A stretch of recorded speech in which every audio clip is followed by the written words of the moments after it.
Hello. Give me one moment. We're gonna get started in just a moment. Jamal's on vacation, so it's just gonna be me today. I'm just joking. It's not gonna be just me today. Somebody said that in the comments that it was just going to be me. Fortunately, that's not the case. But good afternoon, good evening, welcome. I'm trying to... Oh, all right, that just happened. My name is Aisha, aka Mrs. Thomas, aka Mrs. Progressive. So could you hurry up? Okay, I'm leaving. You guys have a very... I wanted to go ahead and come on and get started because Jamal is still getting himself together. So I didn't want you to wait. So I figured while he's finishing up everything that he's got to do, we would go ahead and get started. And so I put a post on the YouTube channel to submit your topic suggestions. So did anybody submit topic suggestions? I hope so. If you are new here, welcome. This is the Progressive Soapbox with Jamarl Thomas. And of course, Fault Lines airs every Monday through Friday, 7 to 10 a.m. with Jamal and Shane. I am Mrs. And we used to do this every single week, most weekends, on Sunday called Contributor Appreciation. And what it is we just come sit down and kind of hang out with you guys. And it's viewer's choice. We talk about what you want to hear. And it's really casual. I listen and kind of read the comments and bring you guys into the conversation. And that's what Contributor Appreciation is. We used to put the post on the Patreon platform, but we wanted to make sure that everybody had an opportunity for this one, kind of a relaunch for Contributor Appreciation to submit their topic suggestions. So Jamal, of course, has his own that he wants to cover today, but we are going to predominantly use your topic suggestions. So put them in the comments. Of course, if you have a super chat, that guarantees that your topic or your comment will be read aloud during the show. That's why I'm watching my phone, so that I can keep tabs on what you guys are talking about. So happy Thanksgiving, happy Turkey Day if you celebrate that. We'll get into all that when Jamal comes on. But welcome to the Progressive Soapbox for Contributor Appreciation. All right, so I see Trudy here. Hi, Trudy. I see Holly Horn. Holly says, maybe talk about SCOTUS decision. Okay. The Ape Show says the monolith and UFOs. Is that what you want to hear him talk about? Because I'm sure he can talk about UFOs. Bud Nevada says, definitely talk about the monolith. Fuck Google says, I'm drunk, so I may be a bit feisty today. Just a heads up. Aren't you always feisty?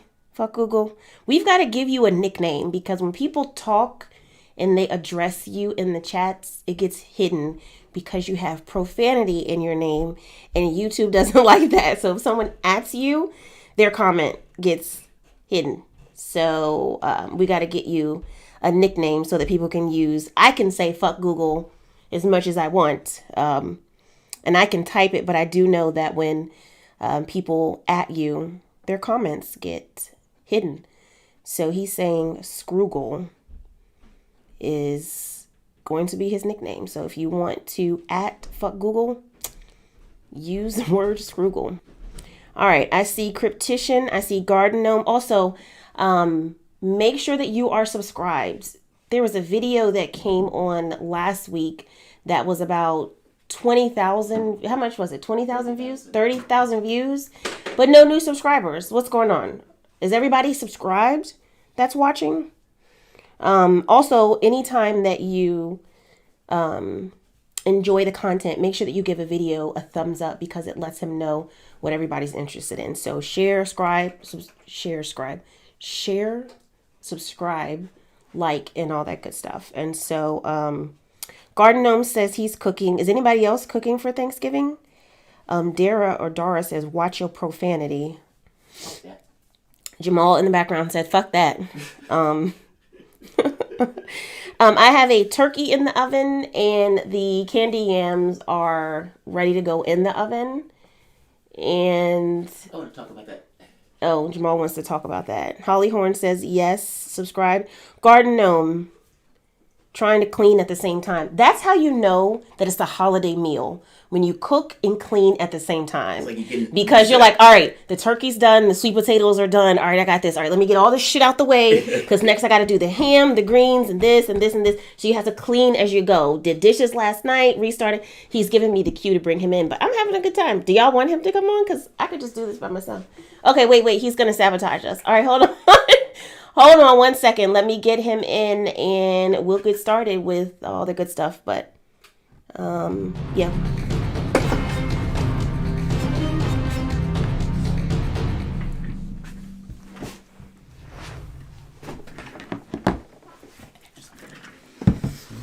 Well, thank you, sir. You're welcome. All right, we can kill this. All right. Bring me back in, babe. All right. I'm ready. Welcome to contribute appreciation. Progressive Soapbox. First I time we've found done him. it in a while. I've just appeared all of a sudden. Slide over just a little bit. Oh, sorry. No, you're fine. You're fine. Blocking the big plant. It's all right. It'll live. It doesn't have an ego. I do. It's like I'm a diva. All right, so let's kill this. Guys, thank you all for joining us. Like I said, it's been a while. If you guys, have been watchers of this channel, I was, I succumbed to illness for a few months. And basically, I was, I had enough energies to try to keep the fault lines thing and keep staying on that. In fact, I even wanted to do all of that stuff while in the hospital, and they wouldn't let me. They basically said, don't come in. But afterwards, there was still secondary issues, and it took a while, not just to get right physically, which I still have issues, but also, it wears on you, right? It's just as a person. And reconciling that stuff sometimes takes time, or it takes a while. But between the physical stuff... Dara says, Jamal with illness is more energetic than 95% of American soldiers. What? Why didn't you do that? I was rushing. I didn't rush you. We were chilling. We were having a good conversation. I was caught up with Trudy. It's okay. Garden Gnome's talking about he doesn't want to clean tomorrow when he's wasted. They're seeing the back. We were having a good time. The behind the scenes on the stuff. Mm-hmm. No, man. Look, what it boils down to is, you guys know I'm on dialysis. I've been on treatments for 20-something years, right? And I like to make the point of saying I'm on dialysis. I'm not a dialysis patient. There's a difference. There's a world of difference in how people see themselves in that stuff. And honestly, your self-conception is you. It's the realm of your imagination, right? What can I do? And from that point on, you operate. That's what your world is. But what if what you can do is beyond your imagination? Like, so imagine for the moment of what it means. If you were sitting down and you're playing chess, and while you're playing the game, let's say you had a rating of 1800, you're looking at the board, and you see everything that you see. Now, you see more than a 1400 player. Your imagination is wider. Exact same position, you're seeing more. So by definition, there's always going to be something that you're just missing, and you just kind of have to accept that, right? But what is the realm of your imagination? And within the context of that, somebody gives you a puzzle. You're sitting there looking at the puzzle. And if somebody says, there is an answer to this, meaning there's a mate in 7, you will sit there for like 5 hours, 10 hours. You'll sit there for weeks, because at the very least, there's an answer. But what if you don't know if there's an answer? What if it's open? How long do you sit there? How long do you plug away? What? I'm making the point that the realm of your imagination is basically the realm of your action. And your imagination sometimes can be limited. It can be contracted. Right. People with illness oftentimes take this mindset of, I am ill. And it limits me. And that is who I am. And that is who I am. And they would say, these are my limits based on that illness. Missing the point that they could be wrong. And, I've met doctors where the doctors are like, I can't believe you've done that. Why can't you believe I've done that? Because from their standpoint, they say, from a doctor's point of view, life is the highest priority. That's their job. My job is to keep you alive, which means that my priority is life. But what if life is not the point? What if living is the point? And what if, in trying to focus so much on life, you contract that person's ability to actually live? If you live 100 years in a boring life, what was the point? If you live 50 years and you had a bang up time, don't you get more in? I'm making the point that those things are choices that individuals can make. Like those things are, you exchange some things for other things. Sometimes it's money, sometimes it's pain, sometimes it's feeling miserable. But all of those things, to some degree, can go into your realm of action. But all of that is determined by your imagination. What can you accomplish? So a dialysis patient saying, or someone on dialysis saying, I'm going to travel the world. And people's like, you can't do that. You can't do that. You can't do that. And then you do it. And they're like, how did that happen?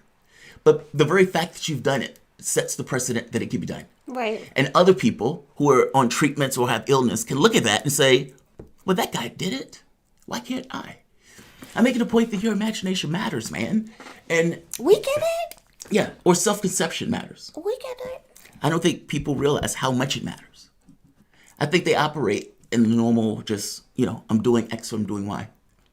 But Look, I guess my thinking of this, my grandmother is ill. And, over the time that I've been ill, I've been dramatically ill. My wife, she didn't meet me when I was at my worst, like on deathbed and stuff like that. And I know from my own point of view that when you are ill, your point of view is different and it wears on you. It's like imagine yourself in your best health. And in your best health, what do you think of the world? How much energy do you have to get things accomplished? Now, all of that, your consciousness is almost ensconced in that. And both of those things are working in tandem with one another. Your point of view of the world and your ability to function in that world. What happens when you start to get constricted? What happens when you lose faculties, your ability to walk? What happens when you're in constant pain? What happens when you don't feel well physically, even if you're not necessarily in pain? And it goes for day after day after day. And then you start to forget when you were well. Meaning, like, your conception of the world, when you were well, feels like a dream. Or it feels like if you were traveling and then you got back into the States and the traveling gets further and further and further away into your memory wave. It just feels like a memory. Well, that can happen from the standpoint of illness and health also, where you go years and who you were and that self-conception of you as being healthy goes away. It's a memory. What happens when you're in that world and what happens when you're stuck in that world for years and years and years? It breaks you. It hurts you. It's like Dean Winchester being in hell for 100 years and breaking under it. I guess the point I'm making here is trying to persist under that. It's not easy. And persisting under that and still kind of keeping it in your head of to keep going, to not necessarily give up, to push. Because ultimately, there's no reason to push other than to do so. There's nothing forcing you to do so. There's no right or wrong in it. If you say I'm done, then you're done. Whether it's right or wrong is purely and entirely dependent upon whether or not you want to live or whether you want to accomplish. Right. But life in and of itself doesn't ultimately matter in the grand scheme of things. It's you, your self-conception, and whether or not you could push. My doctor asked, do you think, he said, if you believe that at the age of 19, you've done everything you've wanted to do in life, then fine, I will take you off treatments. Now, this puts you in a weird spot where, how do you say yes to that? How do you say yes to that?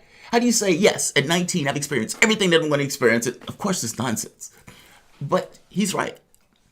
Do you think at 40, you've experienced everything you want to experience? Do you think, when you get to 80, that answer is different? My grandmother's in her 80s, and she has been dealing with illness for a progressed period of time. And as somebody who went through significant illness to the brink of death for like 10 years, over a decade, I get where she's coming from, more so than I think she does at this point.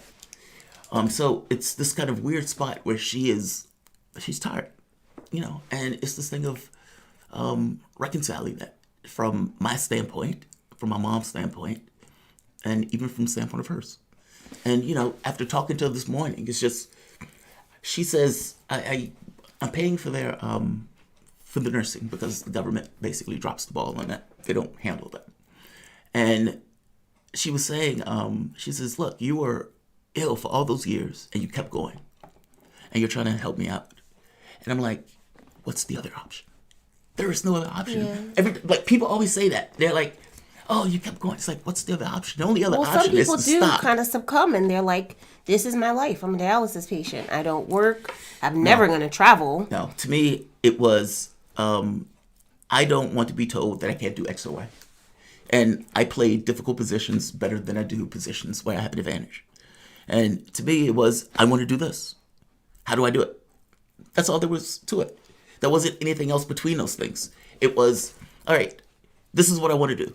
What do I have at my disposal to accomplish it? From the standpoint of cash, from the standpoint of, am I willing to just feel crummy? When we got married, I went to Iceland, and I think Iceland was like 9 days or something. It was an exceedingly long period of time. You did? You went to Iceland? We did. I mean, we got married in Iceland. But I'm making the point that, in order to do that trip and get married, the thing that you exchanged wasn't money because Iceland was cheaper. It was physical discomfort. I had to go without a treatment for like a week in order to make that work. Also, that is 7 days without any dialysis or anything else. And so you're in this thing of, all right, I need to do saunas because I need to get the potassium low. I can't drink as much. I'm going to feel miserable for several days. But it's my wife. I love her. Is it worth it? Yes. You make that exchange. Like, I'm just saying, in a person's life, there's all sorts of things that they can do. And it takes a certain degree of imagination. It takes a certain degree of nerve. It takes a certain thing of reconciling that. You may die in pursuit of what you're trying to accomplish and whether or not that's worth it. All of those things have to be reconciled, but it's a life and it's yours. And you make the choice in how you want to pursue it. It is not your doctor's. It is not your family's. None of that stuff. Yours. You're radically free.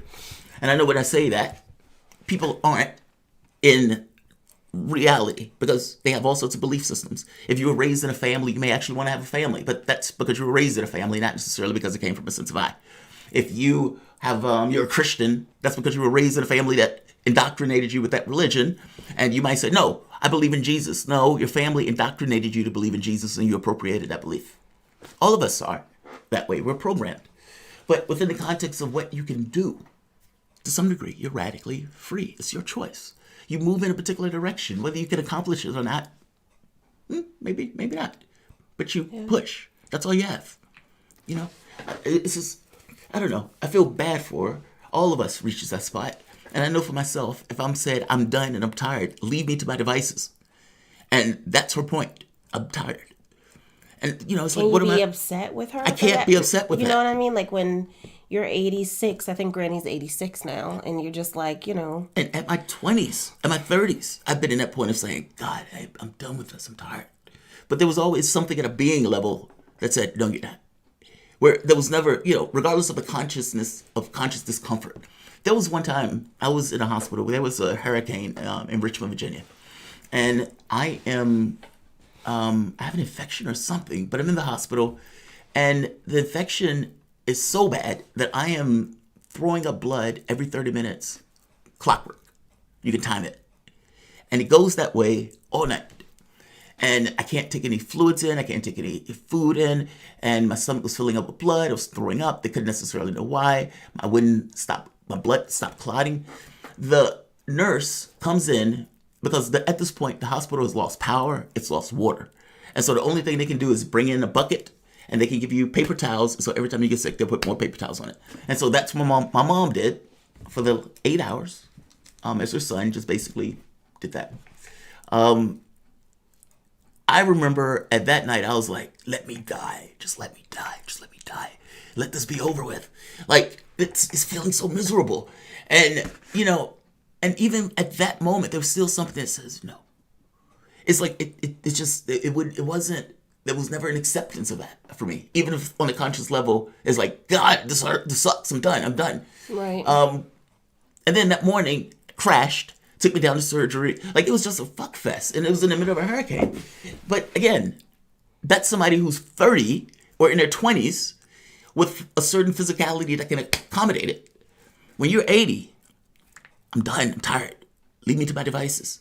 And she says, I'm not depressed. And, you know, my mom was like, well, maybe you need medication for it. She says, look, when I took the medication the first time around, I told you I needed something because I'm feeling a little depressed. This is not me. At this moment, I'm not depressed. I'm just tired. Yeah. And the last couple of months, the last couple of years have been rough. So it's like reconciling that my grandmother's going to pass. And, you know, my mom, even though she doesn't mention it, she knows it because we've had the conversation about it. You know, because I'm like, well, wait a minute. What are you doing? I mean, ultimately, you only have two options here. And she acknowledged, I know that. So it's just weird. And it puts you in this headspace of, you know, what does it mean for an individual to keep going? Like, why? What's the point? Ultimately, there is no point other than the one that you define for yourself. There is no higher objective. It's one that you and yourself, your society, your group, all of those things, you guys choose and define. And if at any point you choose different, you choose different. She's tired. I can't blame her. Was that what you had? No. Put down for the monologue? It's not. What I put down for the monologue is a little something different. So let's do this. Wait. Let's restart the show, and not flipping it over. I did the show. I did the spiel. start. Oh, well, I'm looking for a smooth slide in from our just talking and so forth into like a monologue-esque type thing. A monologue? Bro, I didn't come here for that. It's short. It's like 5 minutes. It's not even 5 minutes. Okay, It's something I want to make a point about. Because I think it's wait, possible. wait. You're going to do it. You're going to do it. No, I'm not going to do it now. I'm just saying it's possible. Well, okay. Yeah, because you're going to do it. You're right. Like I said. I'm about to do, yeah. I'm so All right, so this is Contributor Appreciation. My name is Aisha. If you are new here, welcome to Progressive Soapbox. Of course, this is Jamal. You see him here all the time. You also, well, you don't see, but you often hear Shane because 7 to 10 Monday through Fridays, Jamal and Shane host Fault Lines here. with Thomas and Stranahan. Yep, and it is broadcast here live. So if you didn't know, Monday through Friday, tune in for that. We used to do this weekly show, Jamal and I, Contributor Appreciation, Patron Appreciation, just as a way to say thank you and do a show that was kind of centered around viewer's choice. I am not in politics. I work in healthcare, compliance, auditing, teaching, that kind of thing. And so the first time that I came on, was Trump running for election? Was it that night at the debates or something? When you asked me to come on? Well, when it depends. Like a Trump debate or something? You were on once before. No. You were on once before when we were in Spain. Do you remember that? Yeah, that didn't count. I'm talking about Contributor Appreciation. Maybe. Because you did come on during like one of the debates or something. It was terrible. I think it was Trump because I really didn't want to be there. Yeah. And he asked me to come on to give did a really good job. Non-political kind of perspective. And so and you rocked it was cool, it was fun, and so we started doing it once a week. And so we put a post up and we say we're going to be live on this day, what do you guys want to talk about? And that is the content that fuels today's show. It is a thank you for everyone who gives through Patreon, who supports the channel, Super Chat, Streamlabs, PayPal, and even if you aren't giving monetarily, still thank you for the support. Just make sure you're subscribed.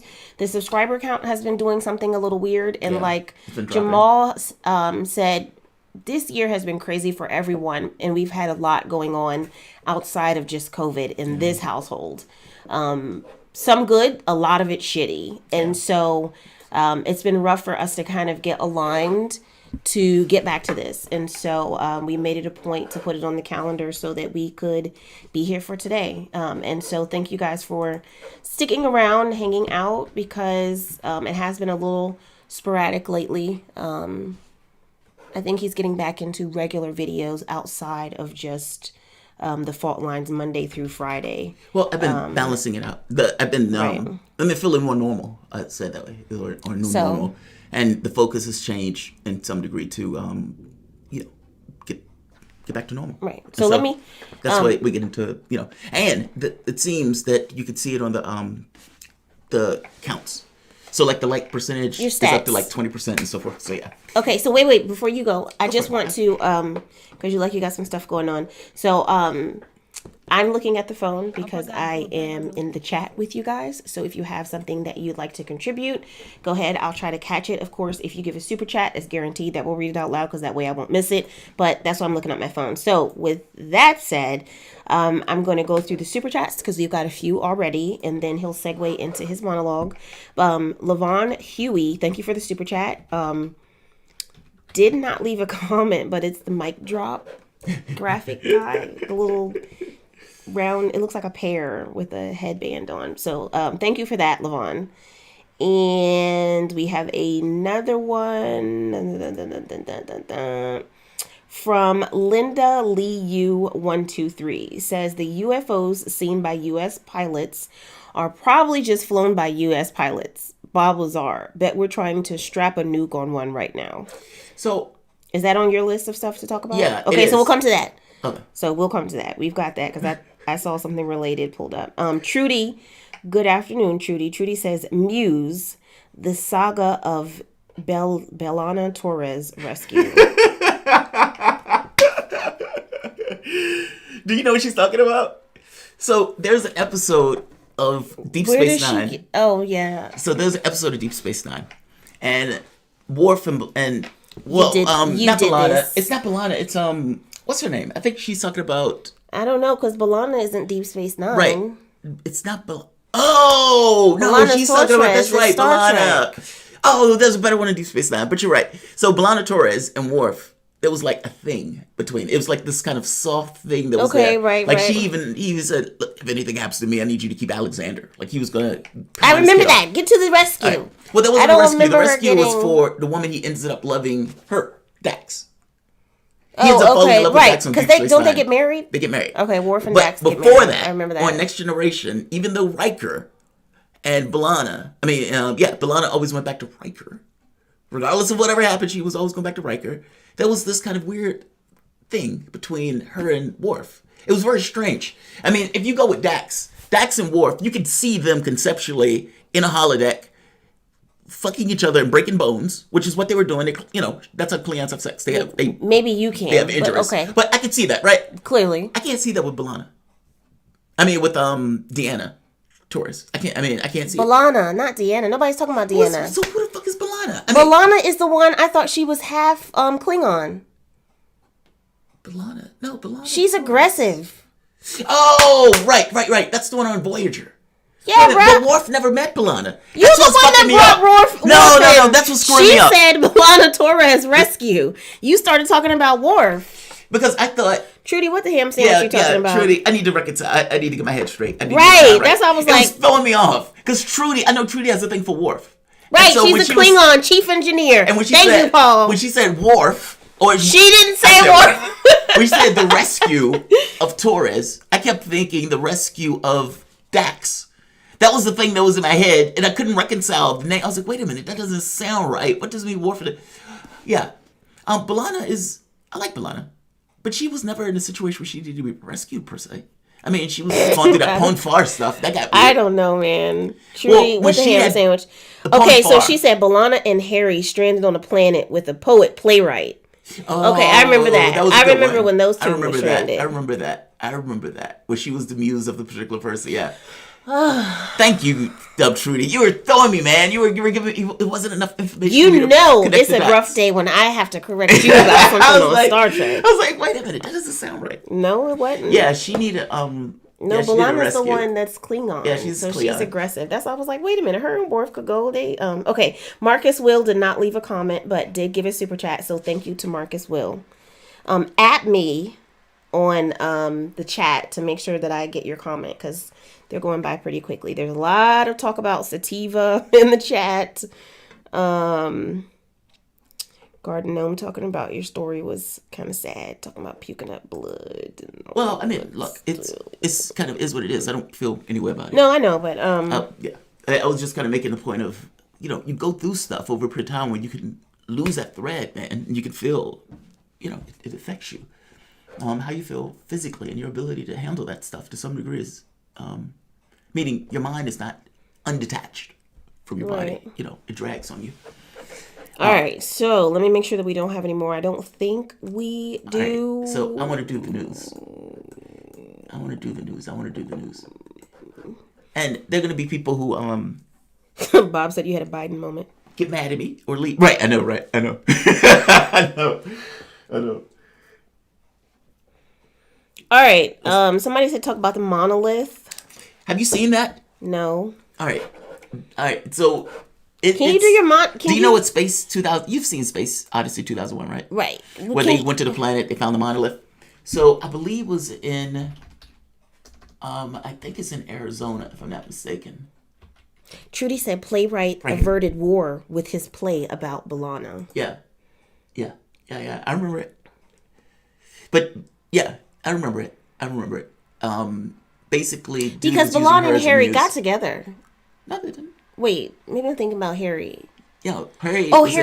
He was infatuated with 7 and 9, but no, B'Elanna. Oh, isn't Harry the Asian guy? Yes. Okay. But you're thinking of Tom. Yes, that's his name. Yeah. Okay, I see his face. Honestly, I want to say his name is Harry. That's actually a great relationship.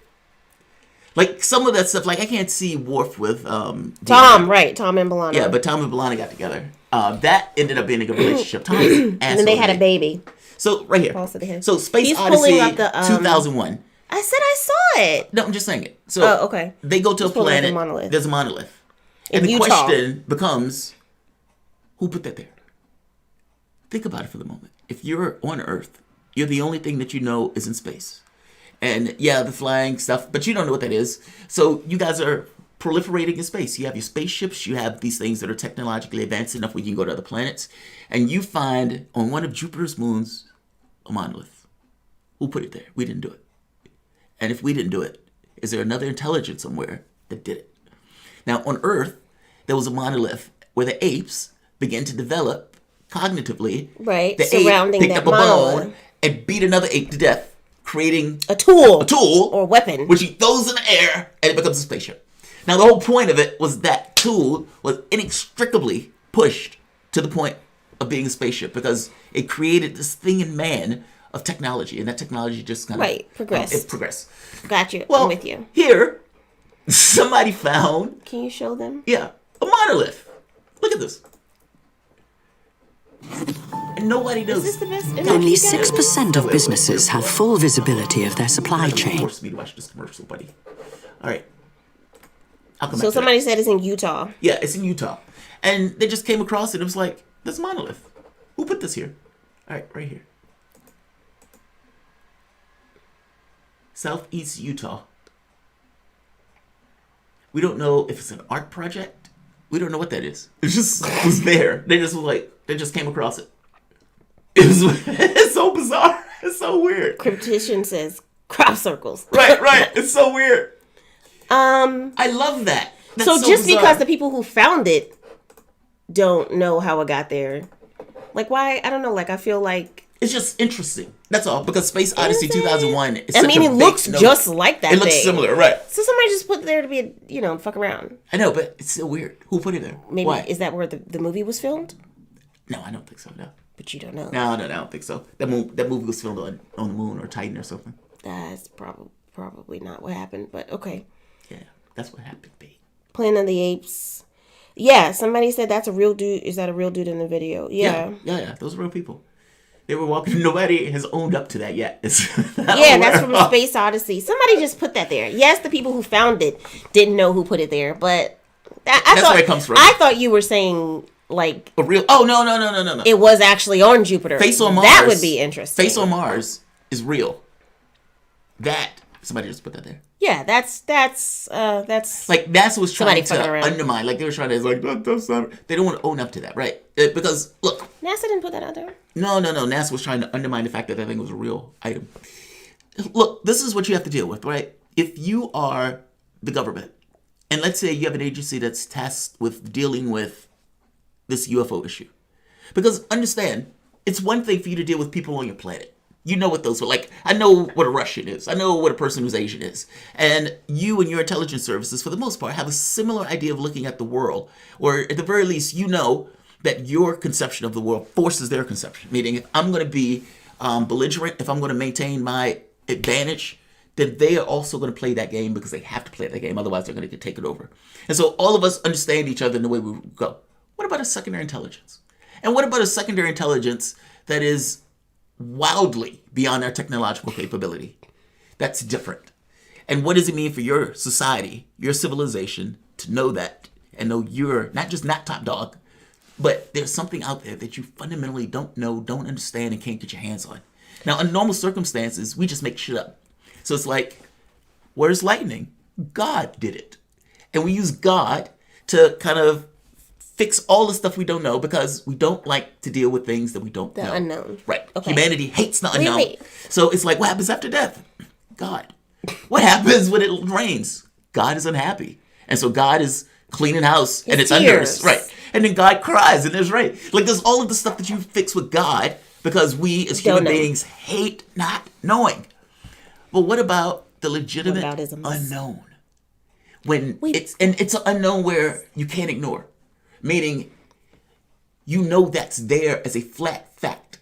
Because right now, UFOs have become a flat fact. Whatever they are, they're a flat fact.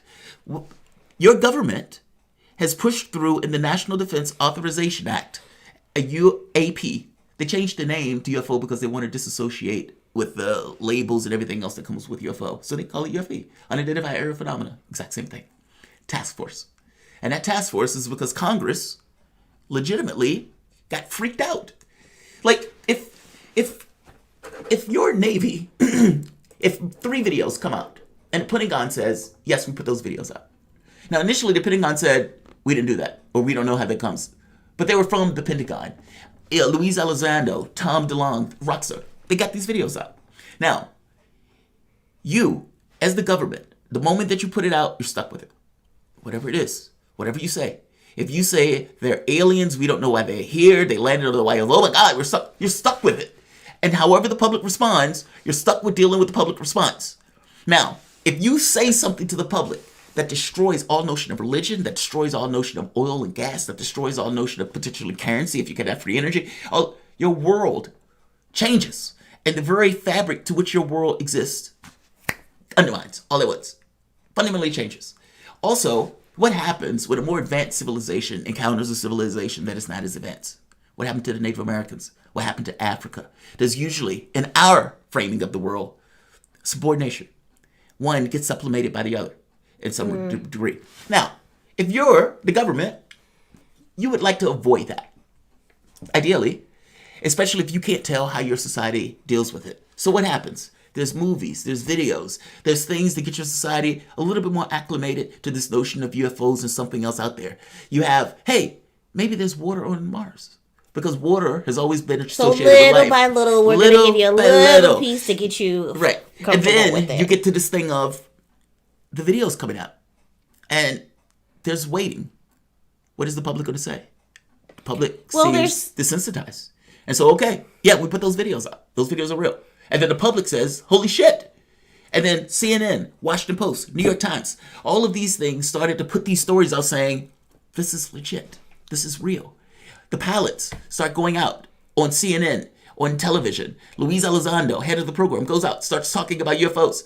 He says, yes, by my scientific opinion, these are coming from outside of our planet. We don't have the capability or materials or even know-how to produce craft that does this.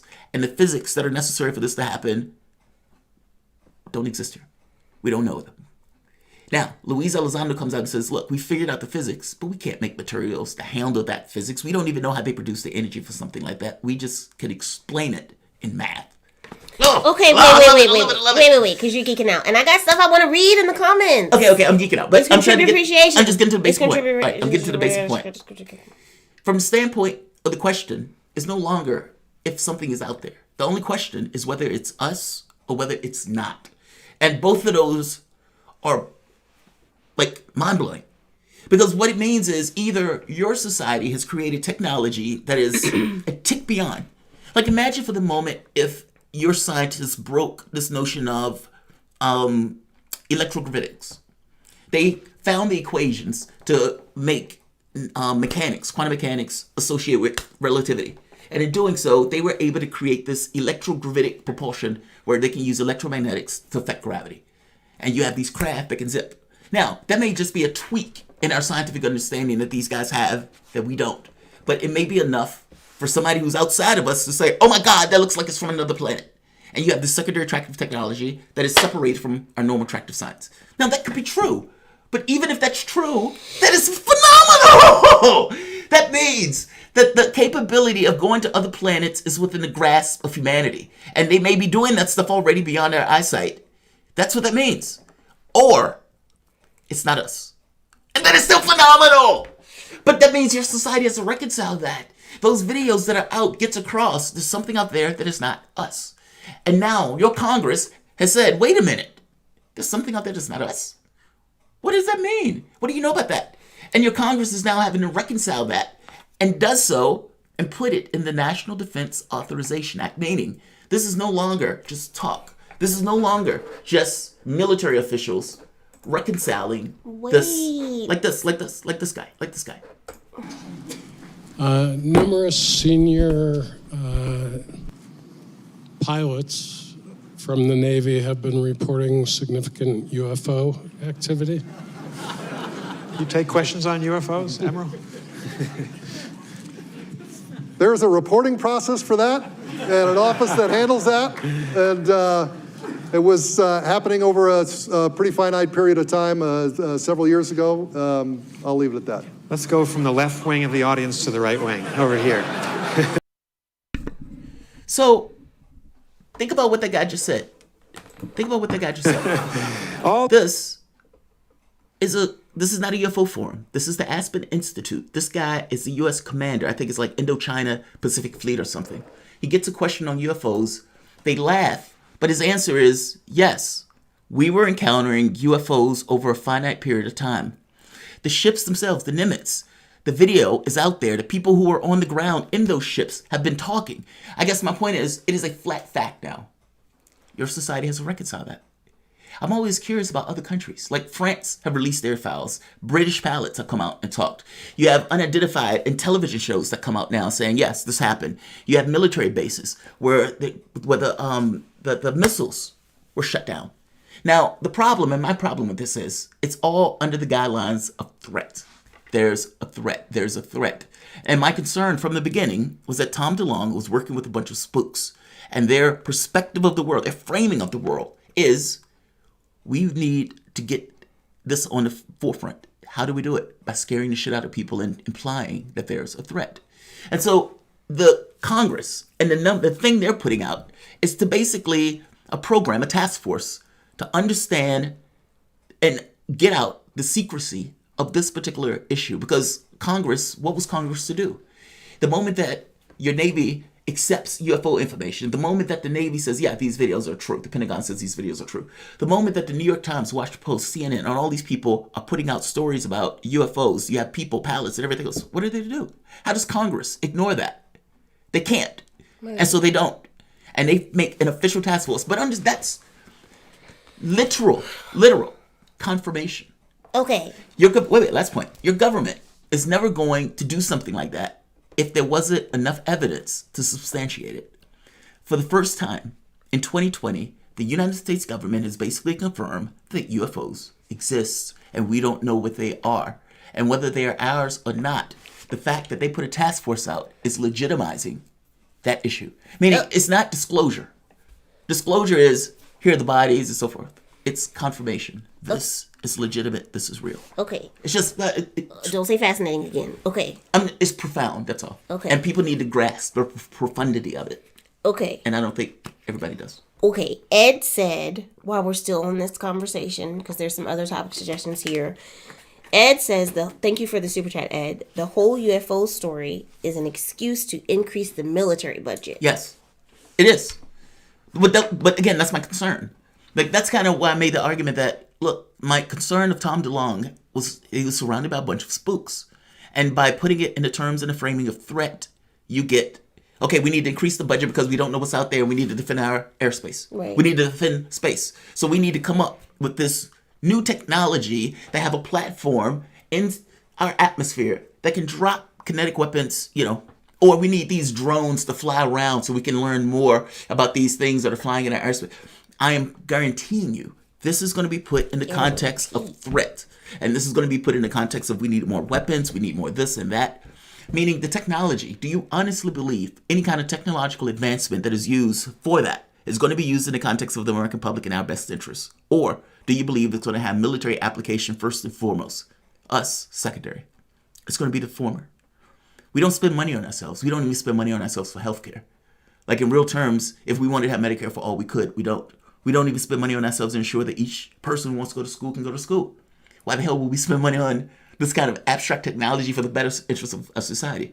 What we will spend money on, what Tom DeLonge knows, what the UFO people know, military. And so if they want to get the information out, this is the way they figured out to do it. Okay.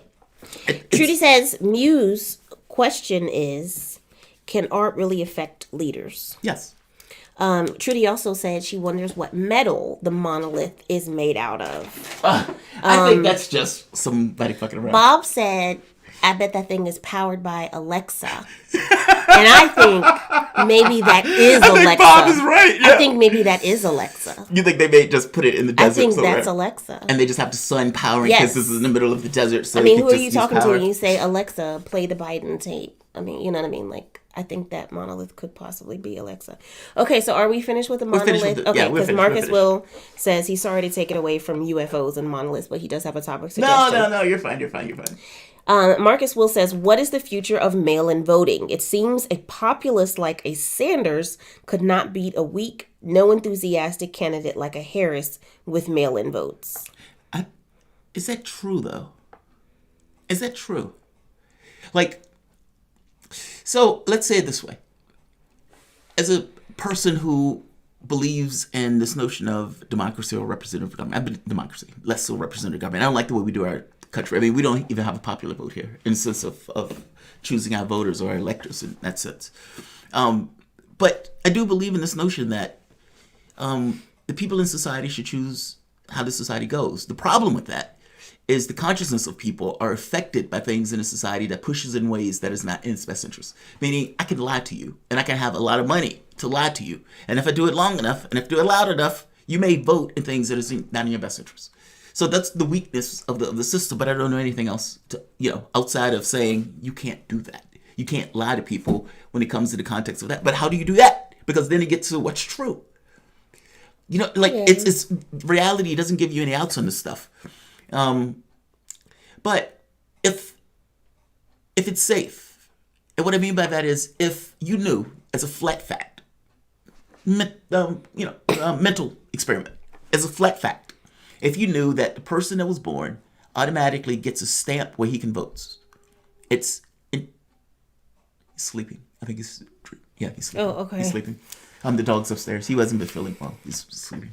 If you knew that each person can get a vote, and you knew that vote was secure, meaning each and every American, all 320 million of us, had the capacity to vote at any election, and that the election was secure, meaning that person can only vote once, it can only receive that vote from that particular individual, almost like it was branded individual's, DNA. Mm-hmm. Would you be okay with that?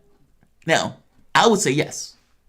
Because at that point, you know that the American public is basically getting their votes, one man, one vote, one woman, one vote, etc. And the election is secure, the election is transparent. I have no issue with that. Not everybody will say that, though. And you have a lot of people that don't want everybody to vote and take it as their interest in a political space to make it difficult to vote, either by putting in voting ID laws, by putting in these long lines, shutting down polling locations to extend the time in lines for like 5 to 6 hours because not everybody can stand in a line like that when they have to go and work. It adversely affects the people on the bottom income scale. All of those things are done intentionally to shave off people from the voting tally. So politically, Republicans are going to be against it. Right. Just by definition, right? The only way they can not be against it is if they change their policies to be in the best interest, or at the very least more of an interest, to the people in the middle class and the poor. And they're not going to do that. At least not until they have to. They had to do it during the FDR period because you had Eisenhower and those type of guys who basically believed in the New Deal and fought for the New Deal. But that is so far away from Republicans now because Democrats have moved so far to the right. And so if Democrats are able to install mail-in voting, it may end up being here to stay. Because think about it. It's very possible that the only reason Biden won was because of mail-in voting. Right. Trump got 10 million more votes. Now, the catch becomes how many of those 10 million more votes became from mail-in voting, or how many of those came from people standing in the line? And would Biden have been able to generate enough enthusiasm for people to get to the polls and vote for him, as opposed to just sitting on their ass and putting something in the mail? I'm making the point that Joe Biden and the Democrats full well understood that mail-in voting was going to be the thing that increases chances of winning because it increases the number of people who can vote. Right, it's easier. And the more people that you get to vote, more of those people are going to be poor middle class, the more of those people are likely going to trend towards Democrat. So if you're a Democrat and your job is to try to expand the voting population, why wouldn't you do that? You should do that. It's in your political interest to do it. Now, does that affect Sanders and Biden, meaning does it affect lefties or the populist candidates versus the ones that aren't? I don't know. That's a good question. I mean, Sanders was able to bring a huge number of energy and everything else, and they would do things like undermine the vote tally. If you remember in 2016, what they did was they were shutting down polling locations. They were making it difficult for people to vote. So if you were a new voter and wanted to vote for Sanders, you were barred by the New York electoral system. Or for that matter, they got rid of 200,000 people in New York. They got rid of tens of thousands of people in the various states, many of which were Sanders voters. And so they were undermining people who would vote for Sanders. But what if that undermining went away? What if in 2016, those people who wanted to vote in Michigan could? What would have happened? Would Sanders have been able to win? But I don't know. Never know. I don't know if it's undermines him or it's to his betterment. I don't know the answer to it. Because you might say, look, a lot of those dinosaurs are going to come out for their people. And you could say that people don't have a conception of something else. The problem that Sanders has, honestly, is that the Democratic Party has been so inept with the paucity of ideas for so long that when Sanders comes along, what he's saying seems impossible. I want health care for everybody. I don't know if he could do that. That just seems impossible. How could they do that? I mean, Bill Clinton didn't do that. Obama didn't do that. Obama was a socialist and Obama couldn't do it. It's that nonsense. As opposed to people kind of understanding that, look, it's your choice. It's your choice. There's no God in this process. You choose as a collective where your tax dollars go. You build the society. You are literally building the streets, building the infrastructure, writing the code that even makes this particular process work. And yet, you don't believe that your collective money and your collective energy should go into ensuring that you have health care, your kid can go to school? Fuck that.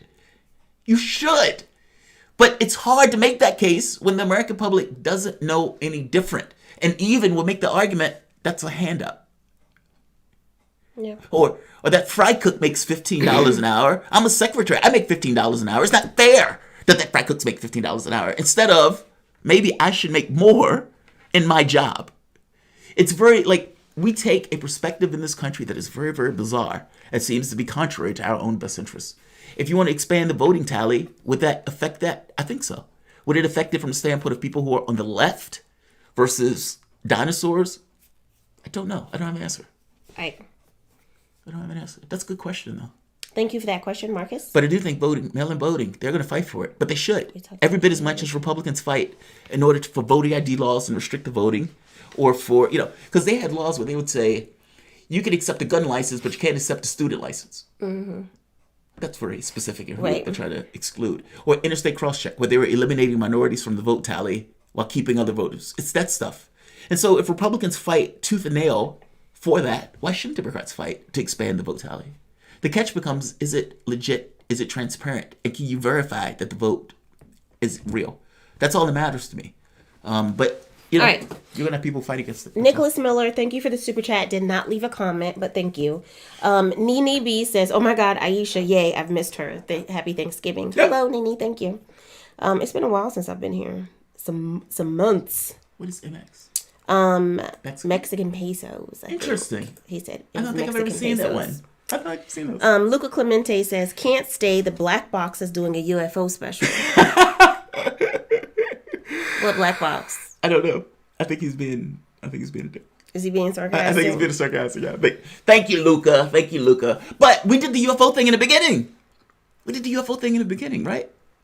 I went through my UFO spiel.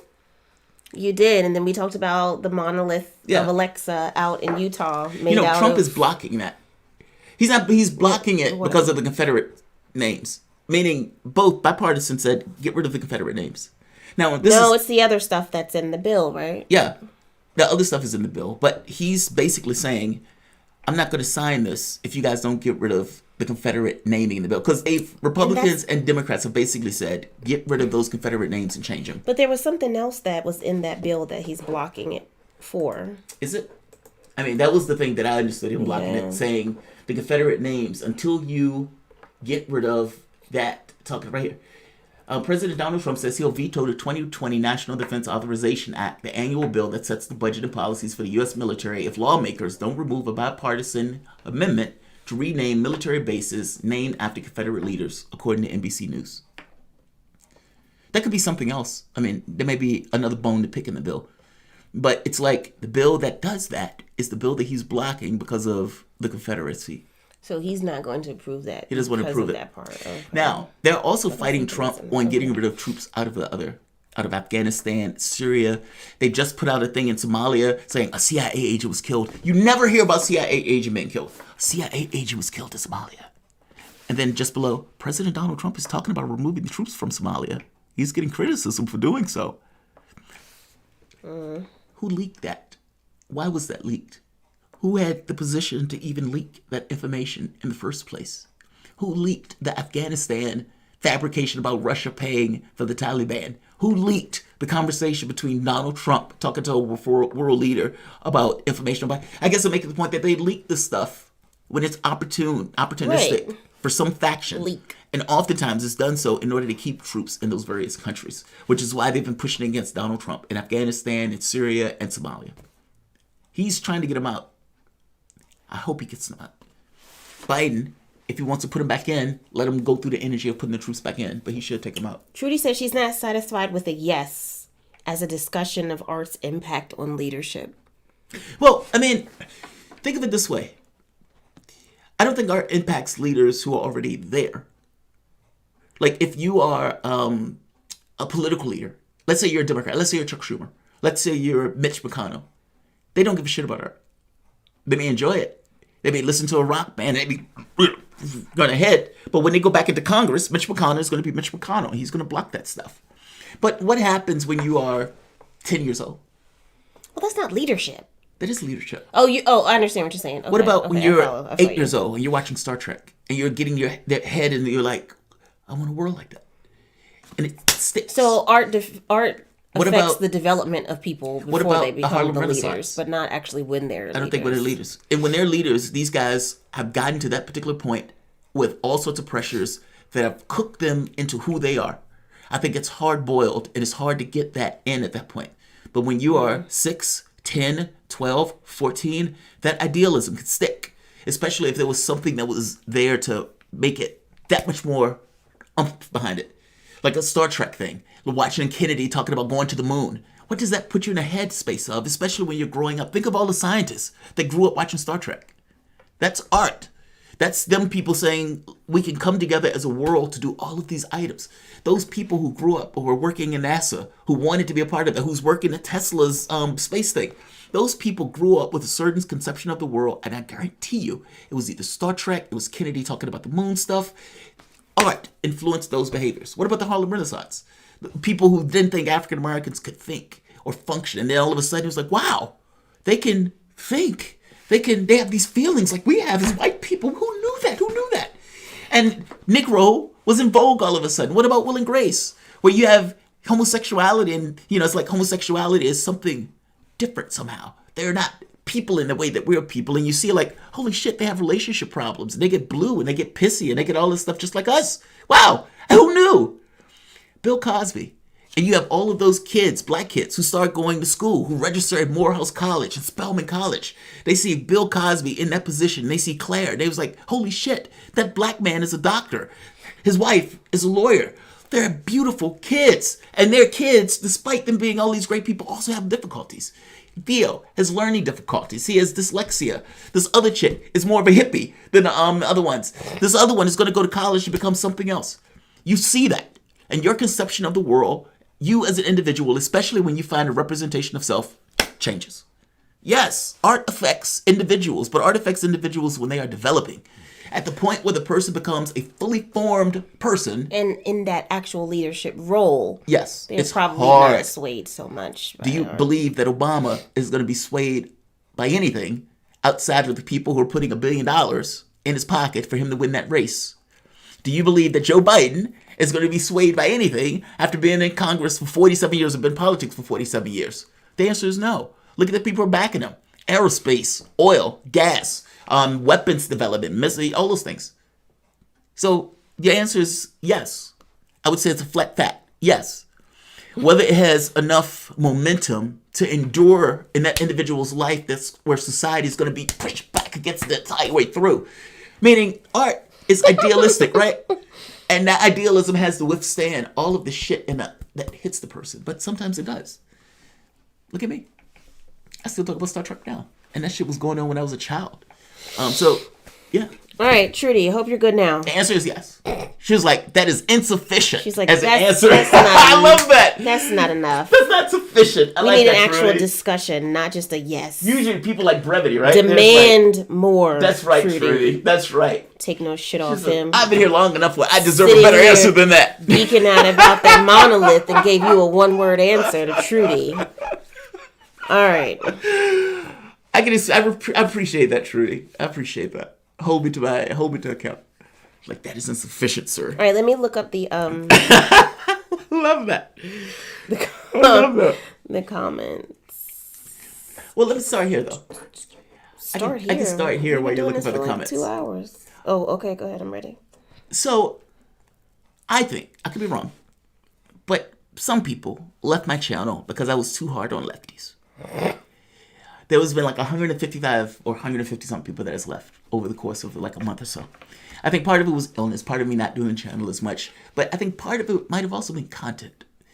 Very, very particular during the election that I did not like Biden. What have you done? That I didn't like Biden, and that lefties who were voting for Biden were fucking up, and that we missed an opportunity. I firmly believe that. Every last person on this channel could leave. I would be here by myself, and I would be saying the exact same thing. By myself, speaking alone in the wilderness until people accrue around it, and it grows again. Well, thank you, babe. I appreciate that. I'm just making the point that I was right. Oh. When everybody left me here, I will make it on my own, and I will still be right. Yes, voting for Biden was a mistake, especially if you're not going to hold him to account to anything. My argument wasn't that Trump was awesome. My argument wasn't even that you should vote for Trump. My argument was that you should hold your political leaders accountable. And the same argument that is made that Trump is a monster, Trump is a maniac, so you got to vote for Biden, also works in the sense that Trump is a monster, Trump is a maniac. Biden needs to appropriate these policies so he can win. Why wouldn't Biden appropriate a policy with 88% support within the Democratic Party if he is running as a Democrat?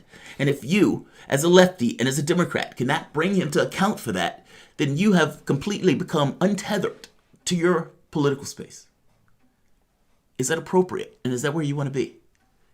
I get Trump as a monster. I get Trump as a maniac. I get Trump, is going to end the world and all of this other stuff and get two more Supreme. Yes, I get that. But it has nothing to do with holding your political leaders accountable. At this point, all of these lefties, even Cornel West, voted for Joe Biden and pushed for people to vote for Biden. What that means, though, is that you have been ensconced further into the scam. Joe Biden is going to bring in all of those creatures that you hate. The swamp is going to get that much more ensconced. And what he knows now is that basically whatever he does is irrelevant. But as long as there's a monster on the other side of that aisle, you're going to vote for him. Yeah. And he's going to be able to win. It's always got to be the lesser of two evils. The lesser of two evils. And as long as you can make that evil that much worse. And at this point, the Democrats have moved so far to the right that that evil is going to be much, much worse.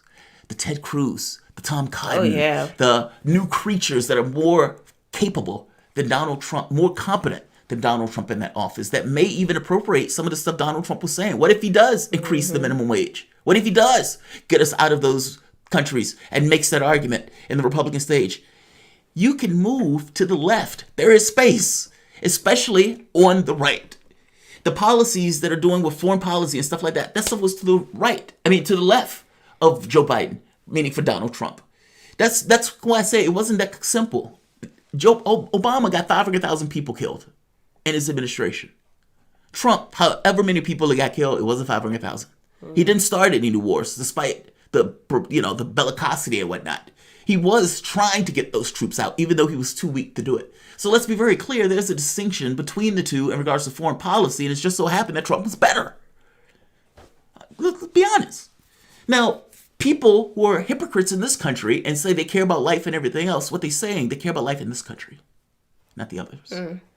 The left, all these people, we care about life here. We want our domestic policy good. We don't care about what happens elsewhere. This was even true during Martin Luther King's period. I guess my point is this. You must break this notion of you have nowhere else to go. And if you're always going to be captured by it, then anything that you want from the standpoint of lefty policies is going to be a pipe dream. It just is. Right now, you knew what Joe Biden was. You had no expectations on Biden. You didn't push Biden at all. And the fact of the matter is, if you would have pushed him where you say you're going to lose if you don't accept Medicare for all, what is he going to do? Is he going to allow you, meaning if the Democratic Party, if Joe Biden basically says, I understand that there are 30 million people that are not going to vote for me if I don't associate with Medicare for all, but I am not going to accept the precedent of the public telling me what they want. Now think about that, because that's what that would have to mean for Joe Biden to say, yeah, screw the public. I get that 20 million people are not going to vote for me, but I'm going to do this anyway. I am going to veto. I am not going to push for Medicare for all anyway. I'm making the point that you would have been far better off holding him to account to push that policy.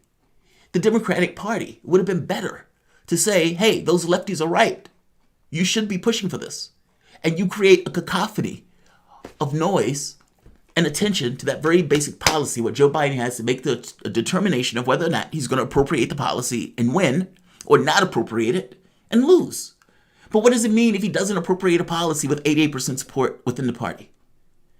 It means that you no longer have a political space that pays attention. If Joe Biden is willing to not appropriate a policy with 88% support in the midst of a pandemic, what does it mean about your political system? That's an honest question that you need to reconcile. I mean, for fuck's sake. I mean, you're basically saying that Trump is the worst of this. But if the Democratic Party has gotten to the point where it no longer cares what you want as a public, then that's a problem. That's something you need to reconcile as a society. And as lefties, and honestly, even as Democrats, if you indeed believe that you want Medicare for all, if you indeed believe that in the midst of a pandemic it is the best policy to have, then you should hold your political leaders accountable. And if you don't, what does it mean? What does it mean? What does it mean about you as people who want things, who deserve things in politics, to not be able to hold your political leaders accountable, and them so confident that your weakness is so enshrined and ensconced that they would go to Republicans and reach out to those Republicans, which very well means that those are the policies that they're going to espouse, not yours. They believe you are a captured bunch, so captured that they could basically put Republicans on that stage, or he could put Republicans in his administration, and you, the broken left, will still be there. Is that where you want to be in politics? That's my point. And for the longest time, all of these lefties were angry at me because I kept pointing that out when they would come onto the show. If you are willing to back Biden and you don't ask for anything, what do you expect to get? Trump is a monster. I get that. But what do you expect to get out of Joe Biden? If Joe Biden is going to put in these hawks and everything else and destroy those countries that you say you care about, then why are you voting for Biden? Don't you expect something from your political leaders? Donald Trump is a monster. I'm terrified. Okay, go. Just go. Okay, really quick before you move on. I'm so scared. Do you know what that voice sounds like? That's my liberal voice. Well, that's my lefty voice. It sounds like the gingerbread man on Shrek. Oh, really? Where he's like, no, not my gun drop buttons. Yeah, that's my terrified that? lefty voice. You remember that Shrek part? That's my terrified lefty voice. Do you need to play this clip? Donald Trump. Oh my God, it's gonna get me. Man. It's gonna get me. That's what all those lefties say. That's what they sound like. Sam Cedar. Oh my God, Trump's gonna get me. So are you aware? Let's play this. Oh. So okay, this is. So you remember, AOC says, I think we can push Joe Biden on the Green New Deal. Bernie Sanders, we have these task force. Go vote for Joe Biden. Vote for Biden. And it's like, so do you think he's going to back you up on this? Well, we have these task force. Well, yeah, I get that. But do you think he's going to follow through with the policies? Then later on, it doesn't seem like Biden is going to follow through with the policies. No shit, Sherlock. You knew that in advance. And the AOC is like, I even consider not running because they consider me the enemy. This is after the election, of course, where she said, I think I could push what's his name with Joe Biden. She was gotten to the point where she ran again just to ensure that it wasn't a fluke, and that the opposition, that the hostility that she felt from the Democratic Party had gotten her to the point of not even wanting to be in politics. She wasn't saying that before the election. If that's where you are as the left, and yet you're still pushing to get Biden elected under that context, where's your power? You have none. Cowardice commands no power. In which case you have a situation where these guys basically say one thing, and then after the election, they can be more honest. Now, the reality of it is, Warren, who did everything in her power to get Joe Biden elected, including repudiating herself, burning all of her integrity in the primary process, when she took money from a super PAC after saying she wouldn't for the last 8 months, and used that super PAC money to do what? Attack Sanders. To undercut him in the primary on Super Tuesday or Super Saturday. What'd she do? She stayed in the primary just to attack Sanders. And she cut into his vote tally just enough where Sanders loses like 3 states. Warren is close friends with Hillary Clinton. Warren and Clinton had a deal back in 2013 that was a secret deal. Her and the other members of Congress, women of Congress. Why do they believe that went away? Why? She was still talking to Clinton during the primary. Bill Clinton told Tom Perez, don't let Sanders take the party. Bill Clinton, the husband of Hillary Clinton, they had secret Stop Sanders meetings that were brought out in the New York Times. I guess I'm making the point that the entire party was availed against them. And Sanders was so naive, he's thinking that Warren is going to get out the race and back him. And he's wandering in the night one time like, maybe she's not as progressive as I thought. He openly wondered that. He openly opined that. Where somebody actually wrote it down and said, Sanders actually said that. How naive. How naive. She did everything in her power to attack him after that. And he stood there, shocked and perturbed, without the capacity or ability to say anything, just to take the punches. Yes, they hated him. They were against him. And he didn't have sense enough to realize that even her, A2, Elizabeth Warren, A2. My point is this. After all of those lefties from Caesar, when Caesar was killed with Brutus, A2 Bruti. I guess my point is, all of those lefties who told you to back Biden and worked to get Joe Biden elected and to believe, that was like, we can push him, we can push him, we can push him. Listen to Joe Biden right here. All of the monsters, basically the war hawks, the people from oil and gas, the people that is going to basically undercut the environment. All of these people are people who Biden are bringing into his cabinet, into his administration. Right. He brought in Janet Yellen, calling her progressive. And people were like, what? What he means by progressive is she's a woman. She has a vagina. That's all he means. Just like for Kamala Harris. Why is Kamala Harris progressive? Because she's black with a vagina. Yes, exactly. What they call progressive is issues of identity. What I call progressive is issues of economics. And what they're doing is undermining all notions of economics because that adversely affects their donors and pretending and using identity to basically supplant it. This is Biden now. Once he's in office, like I said, the moment that he's in office, you lose all ability to influence him. Why? Because he's already elected. Okay, play the clip.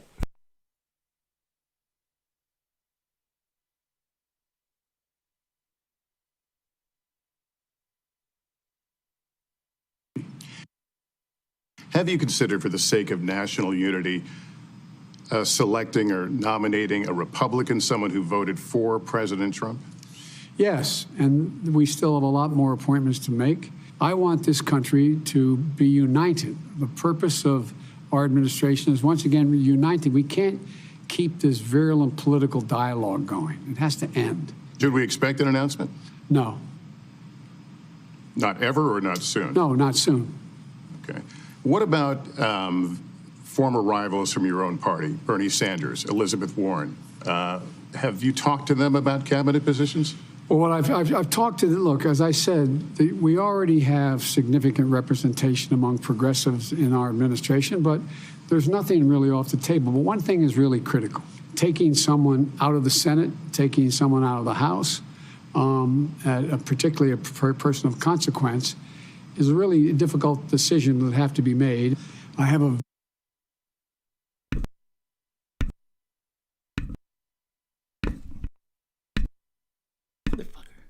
Basically, no.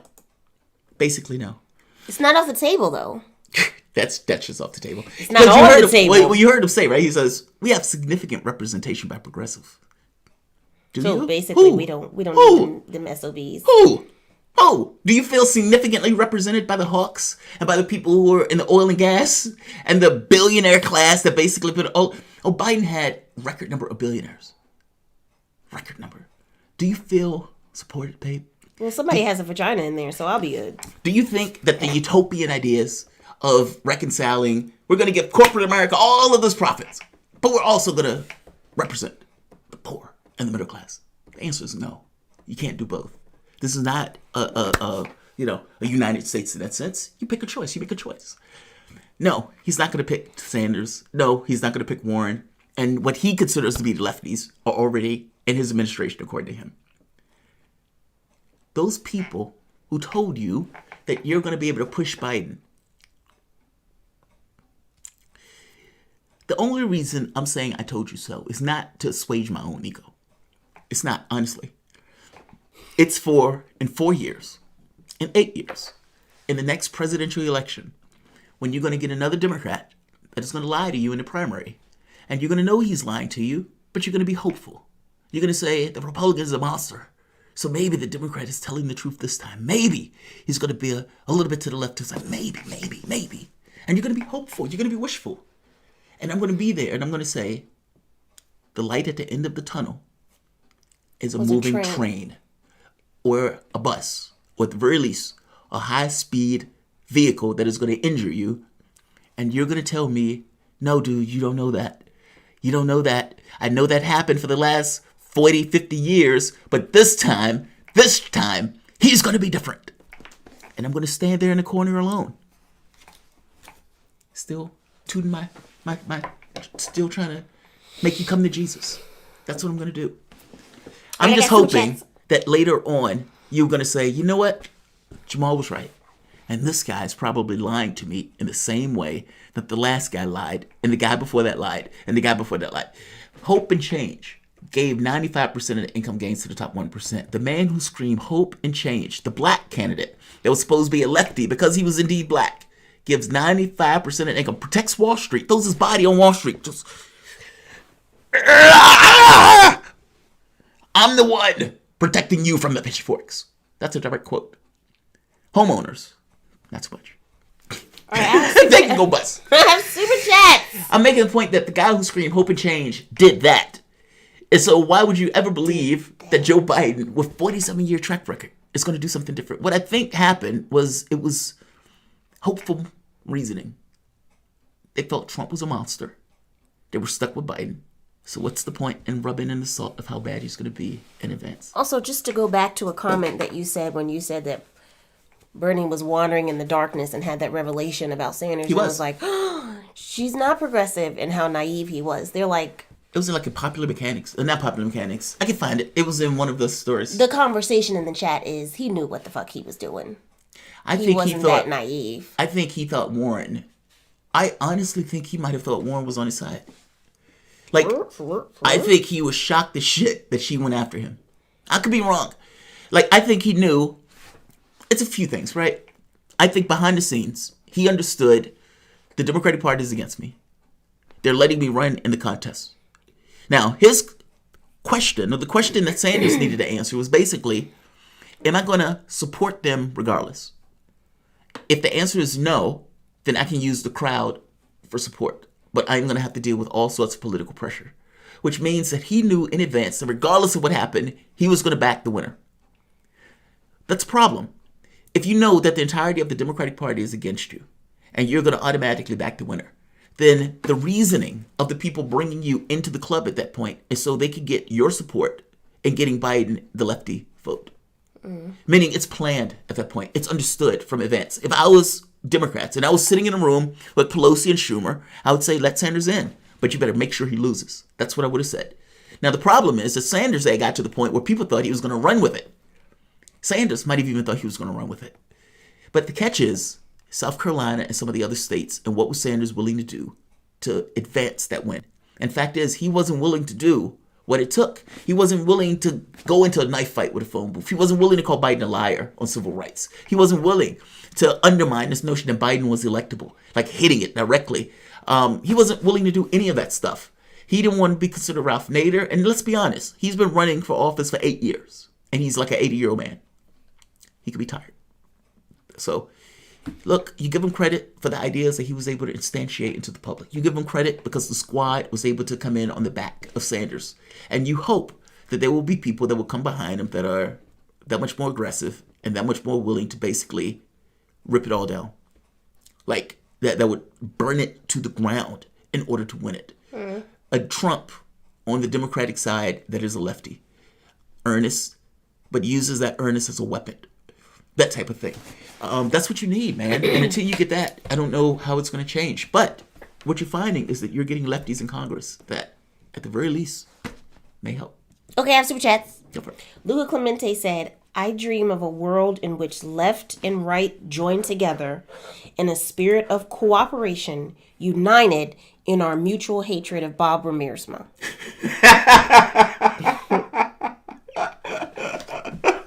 I like Bob. Luca. I think because Bob is super rational. He's super rational. Well, follow the logic, right? If I'm saying you must attack Biden, And if I'm saying, as a lefty, you're better off at attacking Biden. And they say, well, why are you better off attacking Biden? Because there's a political system where you have nowhere else to go. And until you have nowhere else to go, it's broken, then nothing changes. Like, this is a Republican issue also. As long as the Republican Party is going to be in a situation where they're going to lose states like Georgia or Texas, they're done as a president party. They have to do something different. And one of the things that's different is you have to be able to get voters, not just these cliques of voters. What does that have to do with Bob? I'm making the point that Bob is uber rational in his points of view. If you are indeed saying you must attack Biden, okay, but what does that mean? If you don't vote for Joe Biden, and because you're saying the Democratic Party is problematic, the Democratic Party is basically using you, and you don't vote for him, well, what does it mean for Trump? Well, does Trump take an advantage by you not voting for Biden? Yeah, to some degree. So if that's true, then why don't you just go all the way in with it?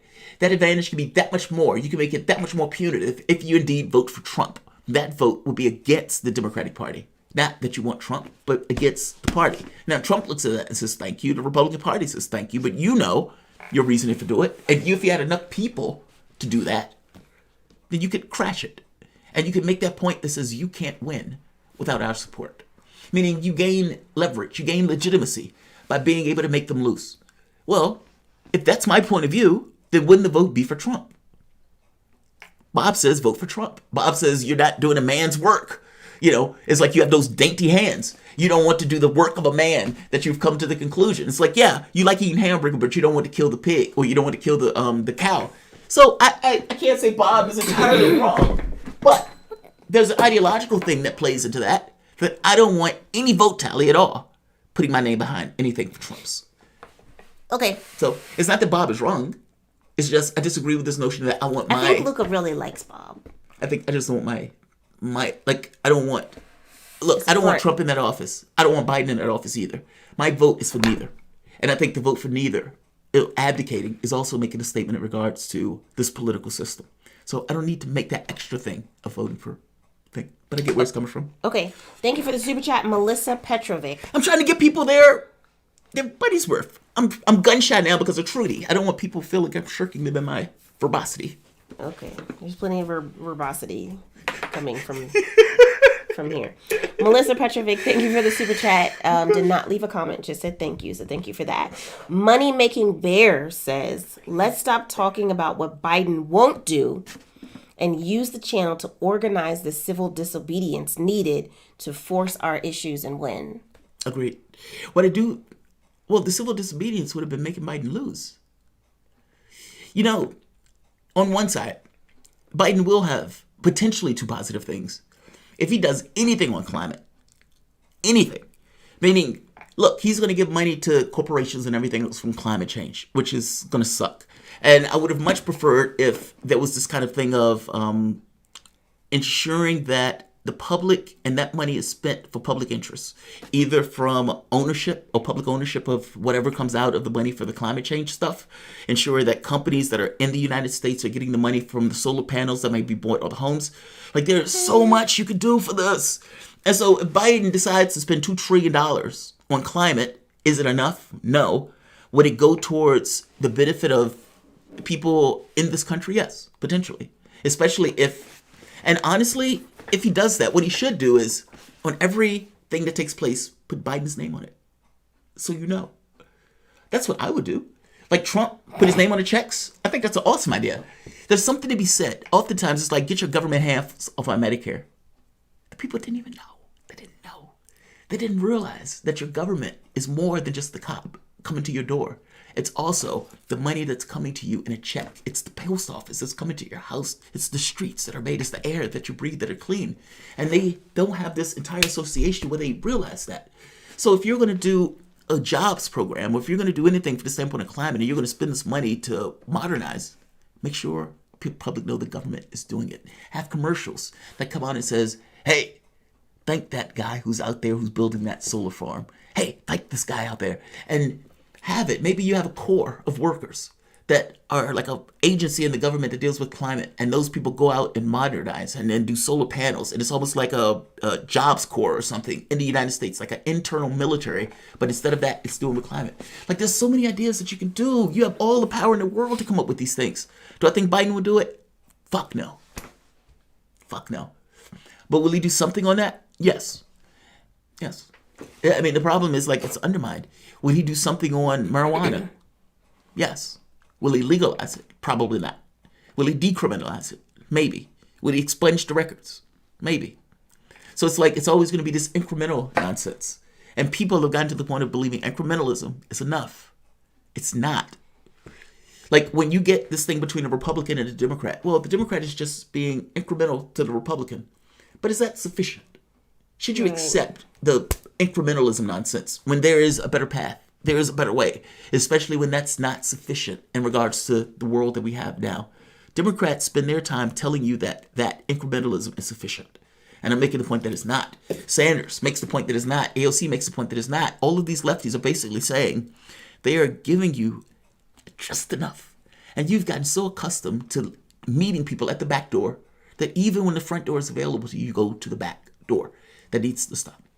It really does. I mean, we can do better. That's all. Okay. So those are the two positives that I see from the Biden administration.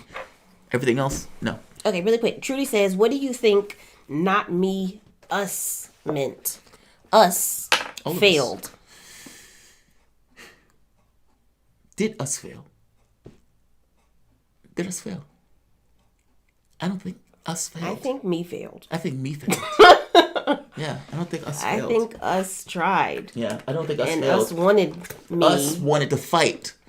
Nina Turner was part of the us. Yeah. She wanted to throw punches. David Sirota was part of the us. She wanted to throw punches. Zeph Letitia was part of the us. She wanted to throw punches. AOC wanted to throw punches. All of these people wanted to throw punches. All of his soldiers were online stomping for him.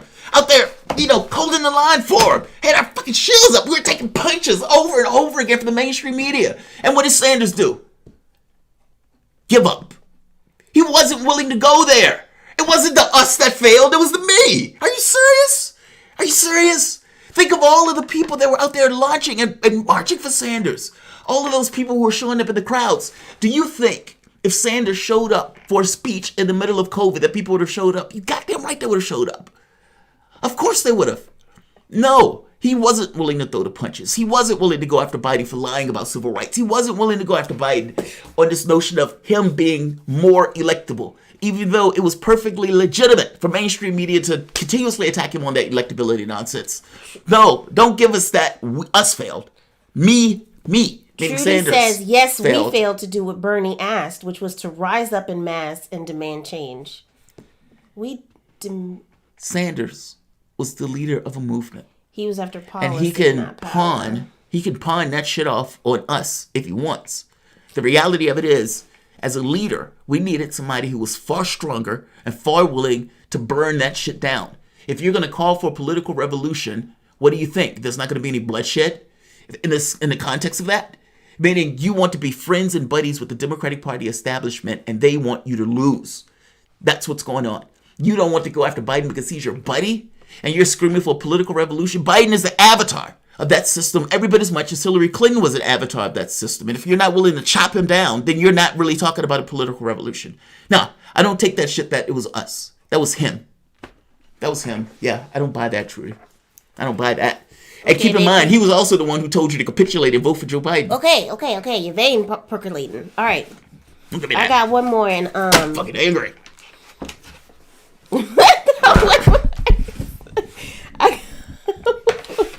I got one from please don't throw stuff. All right, so Joanna says, because that's it wasn't us. You're not gonna cut it. No, I mean like that for the thing. No, I mean it's a clip. But I'm saying that wasn't us that failed. Don't you want to get that out in mass. You want to get that out to the people. No. Let the people know. Those people that were on Twitter failed. Were soldiers. Those people who were online were soldiers. I was out there campaigning. You were campaigning for Bernie too. Like the money that people were sending Bernie Sanders more money than the billionaire class was able to put into the pockets of the race candidates. Okay. Oh, don't give me that, all right. Trudy. So on the comments, on the post that I put asking people for topic suggestion for today's contributor appreciation, Joanna says, "Glad you're better, Jamal. We know you needed time, and I'm so glad you're back to putting out more videos. Really missed you regularly. Thank you. Regularity. She says, would love if you talk about Keith Olbermann's GQ videos and attempt at fomenting a coup loudly, manically 4 years ago, whilst the Dems sought to delegitimize Trump with unverified Russia interference. Yeah, I used to love Keith Olbermann. Hold on, with Biden's presidency with unverified accusations of illegitimacy, and Trump is planning a coup with troop deployment, but the MAGA people are ignorant, lied to, unpatriotic, and crazy, and only died. Oh, and how about a 420 contributor appreciation special? You know, the Keith Olbermann thing is really interesting.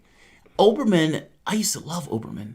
I don't know if you remember him during the Bush administration. I remember watching him because he used to read those. Yeah, he used to have the statements. I don't know what it was, but it was like he used to give these long statements, and he's the one that started those monologues. Because initially he was doing. He used to read those stories. Oh, right. I remember listening. to those. I used to play the stories. I used to love the stories they used to do for the Sullivan. I can't think of the name of the author, but the guy was so good. But he used to read them on his show. But I used to play him, and so she remembers me playing them. That's how much I used to like him. I used to love Olbermann. Olbermann was part of my political awakening. I mean, during the Bush administration, he would go after Bush whole hog, and he got to the point of making these kind of special statements. And then they become like every day.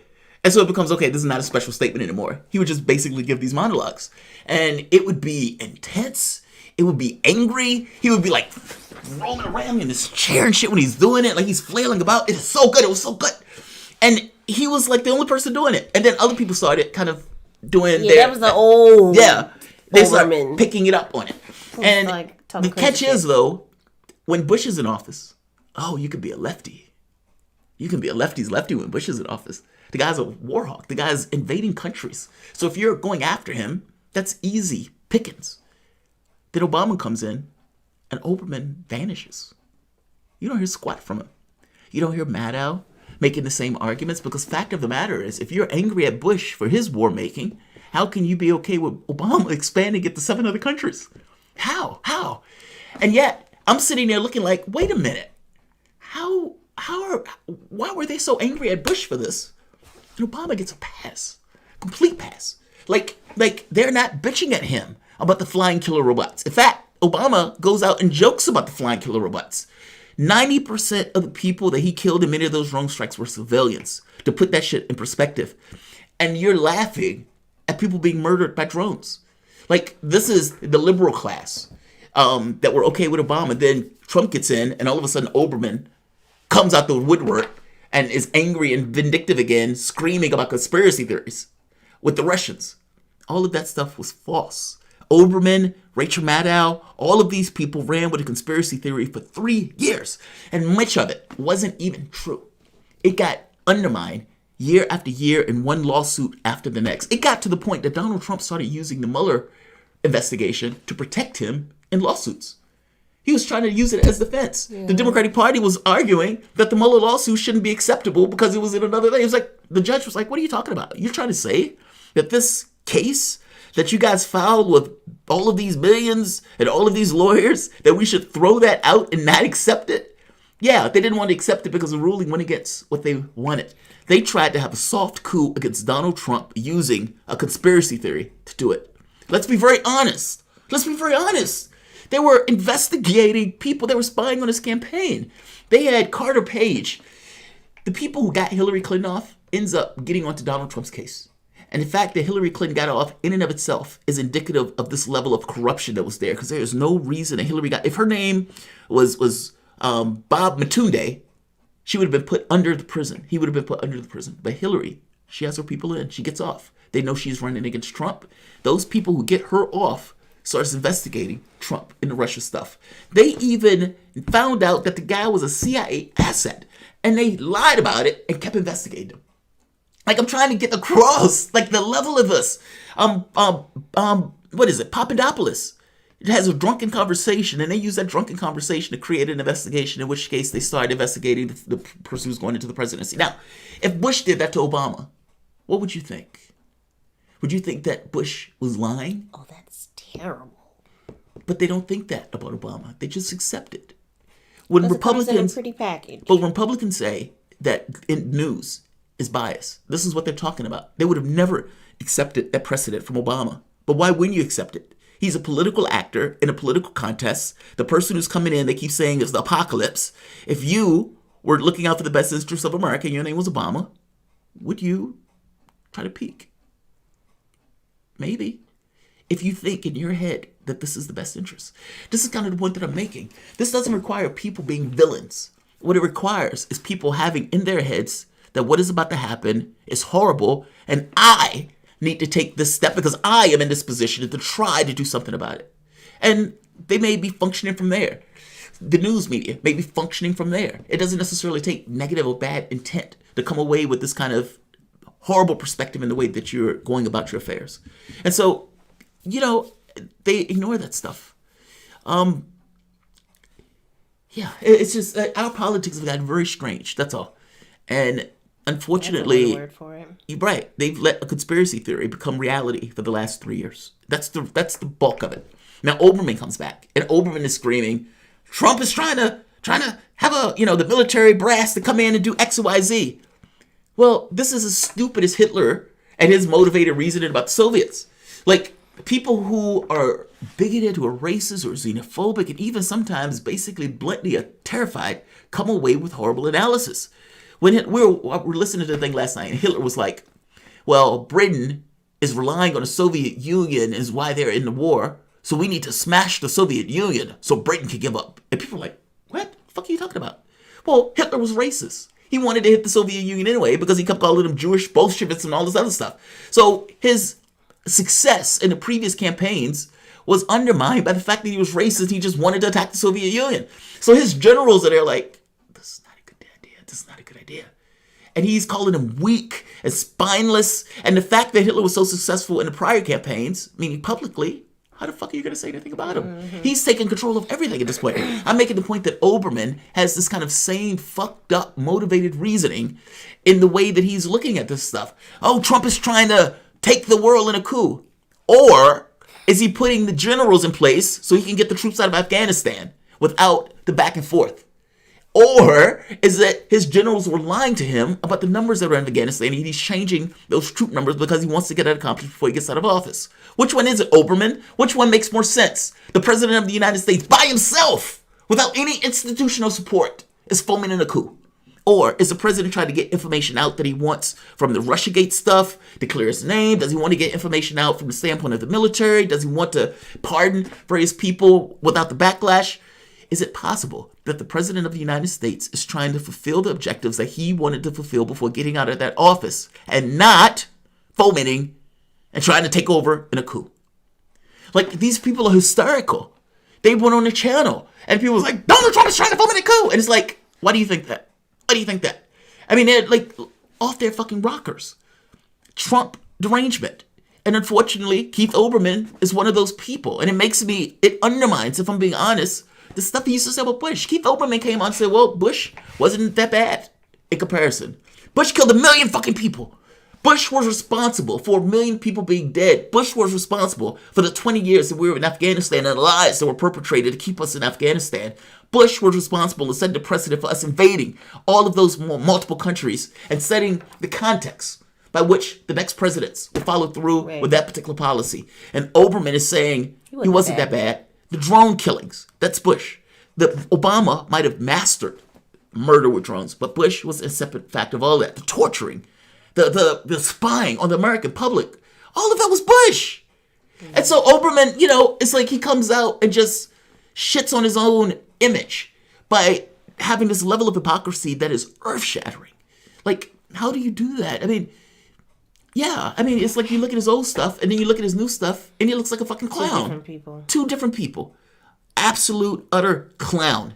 Do you know when, and this puts it in perspective more than anything else, when Donna Brazile wrote that passage where she said they basically cheated Sanders, where Donna Brazile was saying that Hillary Clinton had already, all of the money was coming to Hillary Clinton with the exception of like 1%, meaning all of the state's money, and also that they had already basically associated the Democratic Party with her campaign. So the messaging, the advertising, all of that stuff was based on an entirely Hillary Clinton. Right. Basically, they cheated Sanders. Yeah. Olbermann tweeted immediately, well, your time in the Democratic Party is pretty much over. Basically, you've burned your reputation in the Democratic Party. Now, think about that for a moment. Down in Brazil comes out and says, look, you guys did cheat Sanders. He was right. And Oberman comes out, that doesn't matter. The fact that you said something about it is what matters. Meaning Oberman is just a Democrat. He's just a liberal. He's not there to give you proper or correct information. He's not there to give you even truth information. He is there to be a propagandist for the Democratic Party. No more, no less. And when Donald Brazil comes out and gives the truth of things, he's not aghast. Oh my God, they cheated Sanders. How dare they? He didn't do that. It's, motherfucker, I can't believe you told on us. You're going to regret that. That's all I have to say. I'm Keith Olbermann. And he comes back into the darkness. That tells you everything that you need to know about Olbermann. Okay. It does. He's an embarrassment. All right. So, oh, by the way, Rahm Emanuel. All of those lefties who were backing Joe Biden, guess what? Rahm Emanuel may end up in Biden's cabinet. The one who hid an execution murder in Chicago, the one who got rid of all those teachers in those low-income neighborhoods, the one who found out that they had lead water, third largest city in this country, lead sconced in their water system. And you know what Rahm Emanuel did? He buried it and hid it and pretended it didn't exist for years. Meaning all of those people were drinking lead, contaminated water for years on end. He's going to be in Biden's cabinet? Potentially. He was Obama's chief of staff. Now, he was fucking horrible, right? Nobody liked him. He was a hated figure. He is not that bright. He's the one who said this is going to be the year of the Biden Republican. It wasn't. Trump increased his numbers for Republicans. And on top of that, he's the one who attacks lefties and all this other stuff. And so Biden, who knows him, friends with him, they have pretty much the same political ideology of the world and everything else. Biden, logically, thinking about bringing him in the cabinet. Lefties were like, oh, I can't believe you're going to do that. I can't believe you're going to do that. Why can't you believe you're going to do that? And if he does do that, what are you going to do about it? What are you going to do about it? Nothing. You're not going to do shit about it. You got nothing. That's what I'm telling you. That's why when Bob says, you're doing the work of the dainty hands and all this other stuff, Bob has a point. Leverage in the political system is compelled by understanding that you could lose if you fuck over a constituent. Donald Trump realizes that the Republicans who vote for him can take it or leave it. So when Donald Trump is in the debates, what is he saying? I'm gonna increase the money on the police budget. I'm gonna build that wall. I'm gonna fight for religious freedom. I'm not gonna attack the racists who back me. Because he knows that those people can take it or leave him. Democrats, Biden knows that the lefties can't. They're a captured bunch. So Biden can say, I'm not going to defund the police. No, I'm not going to do that at all. Fuck those lefties. I'm going to defund, I'm going to veto Medicare for all. I'm not for the Green New Deal. He can say all of that and basically punch lefties the entire time. Because Biden knows that those lefties aren't going anywhere. Biden can bring Republicans on the Democratic stage to say, fuck AOC. And the lefties will still be there. I'm trying to make the point that if you could be disrespected to this degree and you still vote for him, you deserve whatever comes to you at that point. Right. I get that Donald Trump is on the other side of this dispatch box, but don't you have some responsibility to be able to stand there with a certain degree of respect and integrity and say no? And if you fuck us over, you will lose. You get our vote when you represent our interests. And honestly, until people get there, nothing changes. And the fact of the matter is, you getting there may actually get you what you want. You may not get everything that you want, but you might have been able to pull him into a position if he honestly really thought he could lose. Yeah. But that was never a fear. That was never a fear. That was never a fear. All right. I got 2 more super chats, and then I got to go upstairs and check on my turkey. Dilly Y'all 357 said, "Did you see Obama's interview on Breakfast Club?" No, I didn't. Okay. No, I didn't. I have to check that out. Write that down on your little thingy. Check that out. And then he says, Dilly Y'all, thank you for the super chats. It says Obama dismissed all responsibility of his actions. Did he? Wow. Yeah, he doesn't like to take responsibility for the 500,000 people dead, the homeowners that went bust, the 95% of the income to the top 1%, the Wall Street, and the buku bucks that they got from Wall Street. No, he don't deal with that at all. You know what's wild about that? One thing he did do right, or 2 things, Obamacare and the Iran nuclear deal. The problem is, in order to get the Iran nuclear deal, he was willing to allow the Yemen war to take place, which has been basically slaughter, mass widespread slaughter. And Obama understood that was going to take place when he allowed Saudi Arabia to do it. This person, how is he not going to take responsibility for his actions? Yeah, I guess he doesn't want to have all that blood on his shoulders or blood on his hands. I don't blame him. I wouldn't want that much blood on my hands either. Yeah. Fuck him. Him, Trump, all of those people should be in front of a war crime tribunal, especially him and Bush. I mean, they have this thing where people are so enamored by him, and it's because he's black, and he plays basketball, and he has a nice package. But that's all they care about. They don't care about the reality of things. They care about the optics of things. And what they wanted for Joe Biden is to get back to that soothing optics. We don't like him being belligerent, despite the fact that he's murdering people abroad.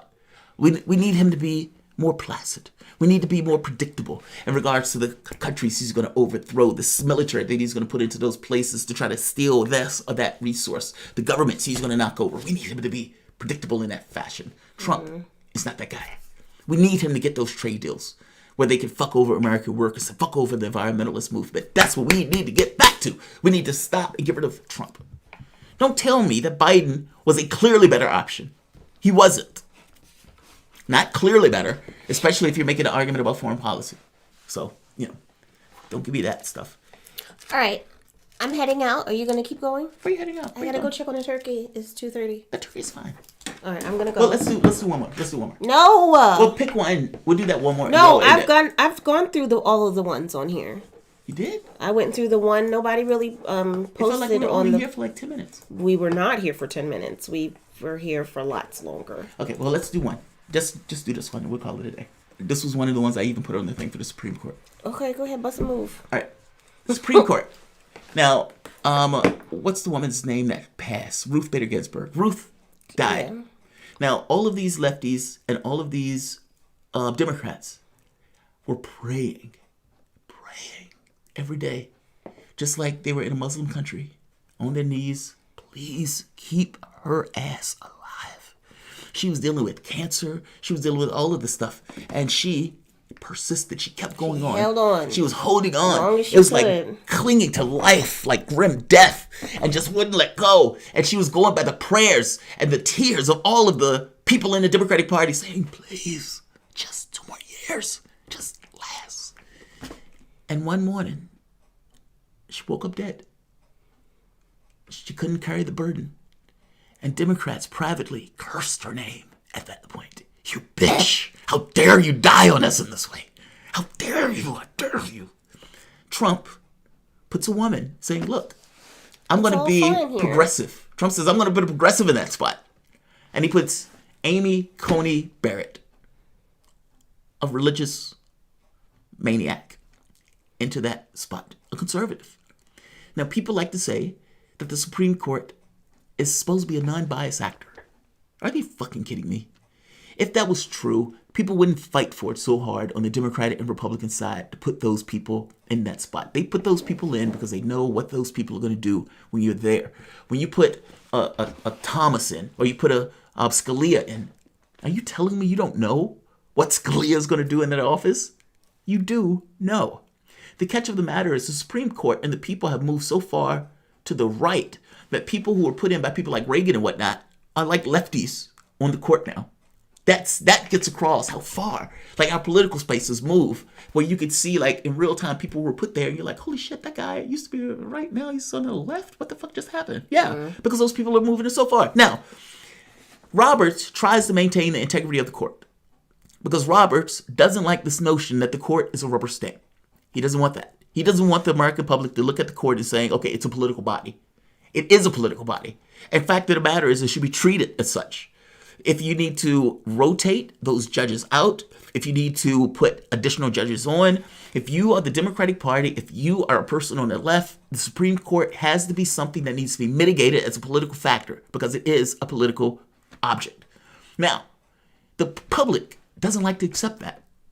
It's so bizarre. The American public doesn't like to accept that the Supreme Court is a political object. They want to expect that the thing is somehow just reading the law, as if you're reading the law as a very specific and concrete answer. The law are words, just like any other word. It's slippery. If I say, I had a great day, what does it mean? Do you know what that means?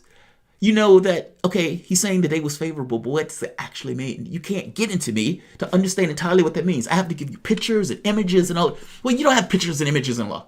What you do, you have people who are biased actors reading it, coming to a conclusion that they want, which is why it's so important to get your people from the standpoint of your party in that seat. Donald Trump is going to be out, but for the next 20 years, the person he put in is going to be making these fucked up rulings in perpetuity, despite the fact that he lost. He got 3 people in that court because the Republican Party was able to stop Obama from getting his pick in. Now, if the Democratic Party fully believed, and was willing to fight tooth and nail, as opposed to being these lazy, assuming people that people are going to vote for him, they would have fought like hell to get Merrick Garland in. Because now, Trump gets 3 picks instead of 2. And instead of there being this going to 5-4 on the side of, let's say, Democrats, it goes 5-4 on the side of now Republicans. Merrick Garland would have changed that if Obama got his pick in. He didn't fight for it. He assumed that Hillary Clinton was going to win. And that was a poor assumption. Whether you want to think Trump is a fluke or not, he won. He put his picks in. And now this goes through. So the Supreme Court... Let's see. So the Supreme Court has to deal with an order, a shutdown order, for the Catholics, like basically churches and religious, things of religious worship. Now, the court hears this and comes back 5-4 saying, no, those places need to be able to open. The Supreme Court is basically backing COVID-19 spreading. Who knew that the Supreme Court was going to be a super spreader of COVID-19? Splitting 5-4, Supreme Court backs religious challenge to Cuomo's virus shutdown order. Judge Amy Coney Barrett played a decisive role in a decision which took the opposite approach of earlier court rulings related to COVID restrictions in California and Nevada. Why did it take a different tact? Why? Because Ruth Bader Ginsburg was there to make the vote to back the restrictions. And now she's not. And now she's not. And now she's not. Already decisive impact. Now, Democrats are going to be mad at this. They're going to flail about. What they're not going to accept is that Obama didn't fight for Merrick Garland, which would have changed this ruling. What they're not going to accept is that Hillary Clinton ran a tone-deaf campaign that didn't cater to the left at all. She basically wanted people to vote for her because she wasn't Donald Trump. Right. They're not going to accept that she failed miserably. They're not going to accept that they chose a person who was running under criminal investigation, was the most hated with the exception of Donald Trump. They're not going to do with it. Any of that as being, they're not going to accept any of that. What they're going to say is fucking Jill Stein, fucking Susan Sarandon. Those people are responsible for this outcome. No. Look at the mirror. It's you. And to be honest, even to some degree, the lefties that didn't push and didn't necessarily get that lesson from, because the sad part about it is he had a lot of lefties that voted for Clinton. I think like 70%. And she lost. As opposed to being able to say, we made you lose. You back our interests or you lose. And to be able to say strongly as a group, as a united front, that's right, you lost. Because you weren't backing our interests. You weren't supporting the policies that we wanted. So damn right you lost. But that wasn't the way it went. It turned into Hillary Clinton lost. Lefties are to blame. And Jill Stein's are to blame. And lefties, you're both shaming me. Why are you accepting that? Say, goddamn right we made you lose. You didn't accept, we don't accept this premise that it is our responsibility to vote for you because it's not. This is a representative government. It is your responsibility to get those votes. That's what every lefty should have said. That's what, don't accept. It's nonsense of vote shaming. Why would you accept it? Getting bullied is embarrassing. Don't do that. You're a grown-ass man. You're a grown-ass woman. The fact of the matter is, you're in a political contest. They are not your friends. In many respects, they are your enemies. Even though, at some points, you have to work with them to get shit done. They lost. Period. This result is because of their failures. Not yours. Not yours. I'll just read the top part. The Supreme Court late Wednesday night barred restrictions on religious services in New York that Governor Andrew Cuomo had imposed to combat the virus. The vote, 5-4, with Chief Justice John Roberts and the court's 3 liberal members in dissent. The order was the first in which the court's newest member, Justice Amy Coney Barrett, played a decisive role. The court's ruling was at odds with earlier warrants concerning churches in California and Nevada. In those cases, decided in May and July, the court allowed the state's governors to restrict attendance and religious services. The Supreme Court membership has changed since then, with Coney Barrett succeeding Ruth Gator Ginsburg, who died in September. The vote in the earlier cases was also 5-4, but in the opposite direction. Why? Because ultimately, who rules, state or church? The Supreme Court just voted in favor to spread COVID-19 because of Jesus. Does the court believe that Jesus is going to prevent COVID-19 from spreading when people go to these religious services just because they believe Jesus is going to somehow protect them from COVID? I guarantee you it's not. We don't have these things where we pray over food and get rid of food inspectors. We don't do that because we don't have this belief that Jesus is going to protect us from dying of food poison. And yet, you put a religious maniac on the court, and that religious maniac believes that Jesus is more important than stopping the spread of the virus. Now, that's profound. She is going to be on the court for the next 30 years, with the exception of her dying from something like COVID. I'm not going to say what I want to say here. Wise. But is it wise? How many people is she going to kill from this ruling? I still no, think let's it's go there. better No, fuck for that. you Let's not go there. to say How many people? What you were thinking? How many people is she going to kill in this ruling? Let's be honest. Let's be uber rational. How many people are going to die as a result of this religious service? I'm telling you now, Sturgis. When all those people went to Sturgis, it is a flat fact that the spreading of that virus in that area was pronounced because of that grouping. Even though that's true, I do think it's better not to say. Let's go a slightly different tack and represent. Let's use representations. How about that? If an individual gets 100 people killed, let's not say how, just say randomly. Let's say an individual is responsible for 100 people dying when it's very clear that what that person is doing is going to get those people killed. Should the person be held to the death penalty? Donald Trump is putting people to death for much less right now as we speak. So clearly we believe in that in this country. Should a person who's responsible for mass death get the death penalty? Very basic question. I'm not going there. But if they knowingly cause death? Knowingly. I'm asking a question. I understand. Why can't you answer that? Because I don't like the question.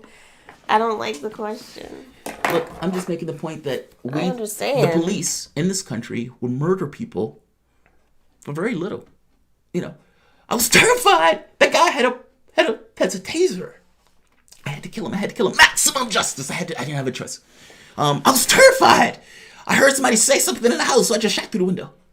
I was terrified, so I just kicked down the door and murdered anybody that was in the house. That's what they say, right? It could be anything. The black man was running away, but when he kicked up a little dust, it attacked me and he hit me, and so he harmed me, and so I had to attack him back. He bled on me, and so I had to write him up for a crime. Like, this is the shit they do. So cops can murder people with very little impetus because they feel threatened. But are you telling me? I don't think they should, but at the same time, I'm not ready to answer and say, yes, kill them. Okay. That's all I got. Fair enough. That's all I got, babe. I'm just saying our system takes a particular tack that is okay to murder and to kill people It when does. other people are in danger. And I'm saying if our system takes that tack with that, how do we excuse something where we know the outcome is going to be a lot of people dying as a result of the ruling? And the previous rulings weren't that way. But we're not going to do that, right? Because ultimately she's enshrouded in power. And because she's enshrouded in power, she can now make choices that are going to get a lot of Americans killed. And she can go home at night saying, well, look, I did my job, right? But you didn't do your job. Because the last justice was there had already made rulings saying that that wasn't right. Which gets across its choice. It's not an iron core reading of a statement or it's not them reading the law and coming to a particular conclusion. Because if that was the case, then the rulings that were made before would have held.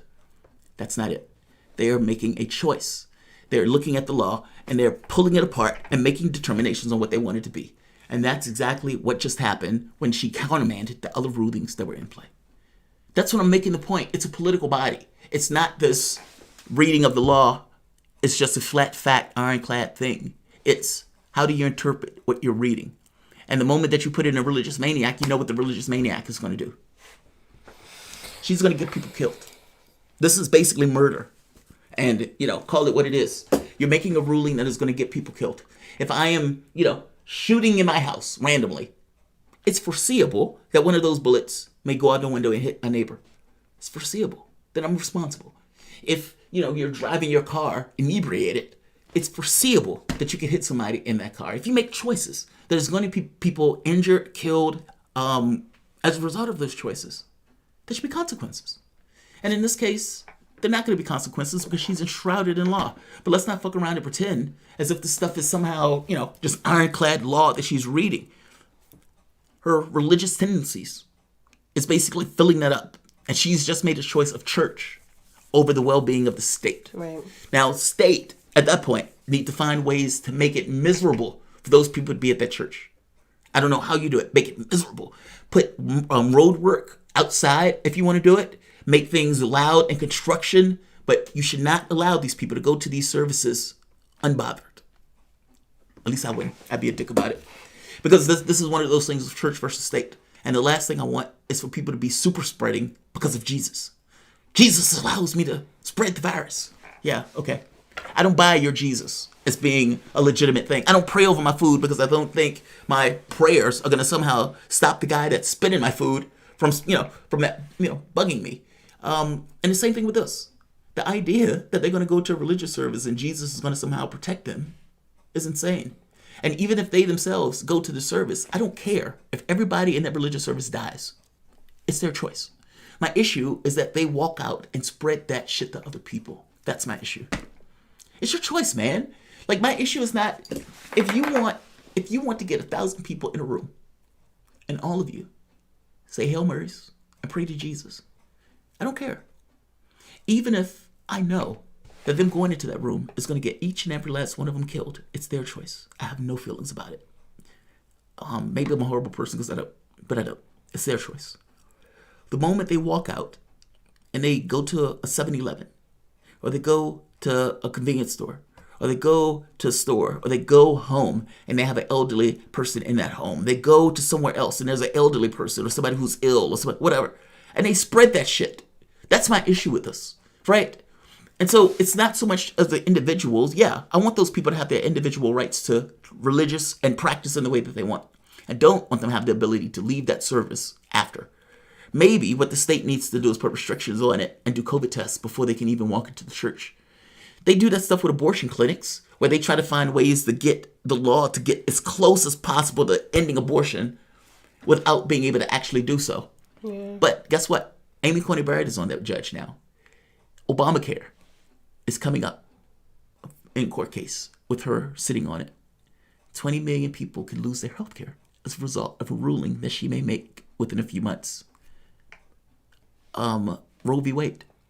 Abortion in the United States can be ended with a decision that she's going to make. All of these things are actually coming up to the forefront now. And this is just the first ruling. This gives you a taste of the nonsense and the ridiculousness that's about to come up over the next 10, 20 years. The hope is that one of those other conservative members dies immediately. That's the hope. It has to be. Why wouldn't it be? No, be honest. I mean, I don't understand the issue of being honest. I mean, I don't have any associations with any of those people on the court. I don't know any of them. What I do know is they make rulings that have radical consequences. And so it is in my best interest. It is in the majority of the public's best interest for one of the conservative, not both of the members, to die. Just as I'm not saying I want it to happen. I'm saying I understand. Yeah, I'm saying politically. I'm not pushing back on that. Because the only way for them to get out of their seats right now is death. Correct. It's death. So. All right, I gotta go.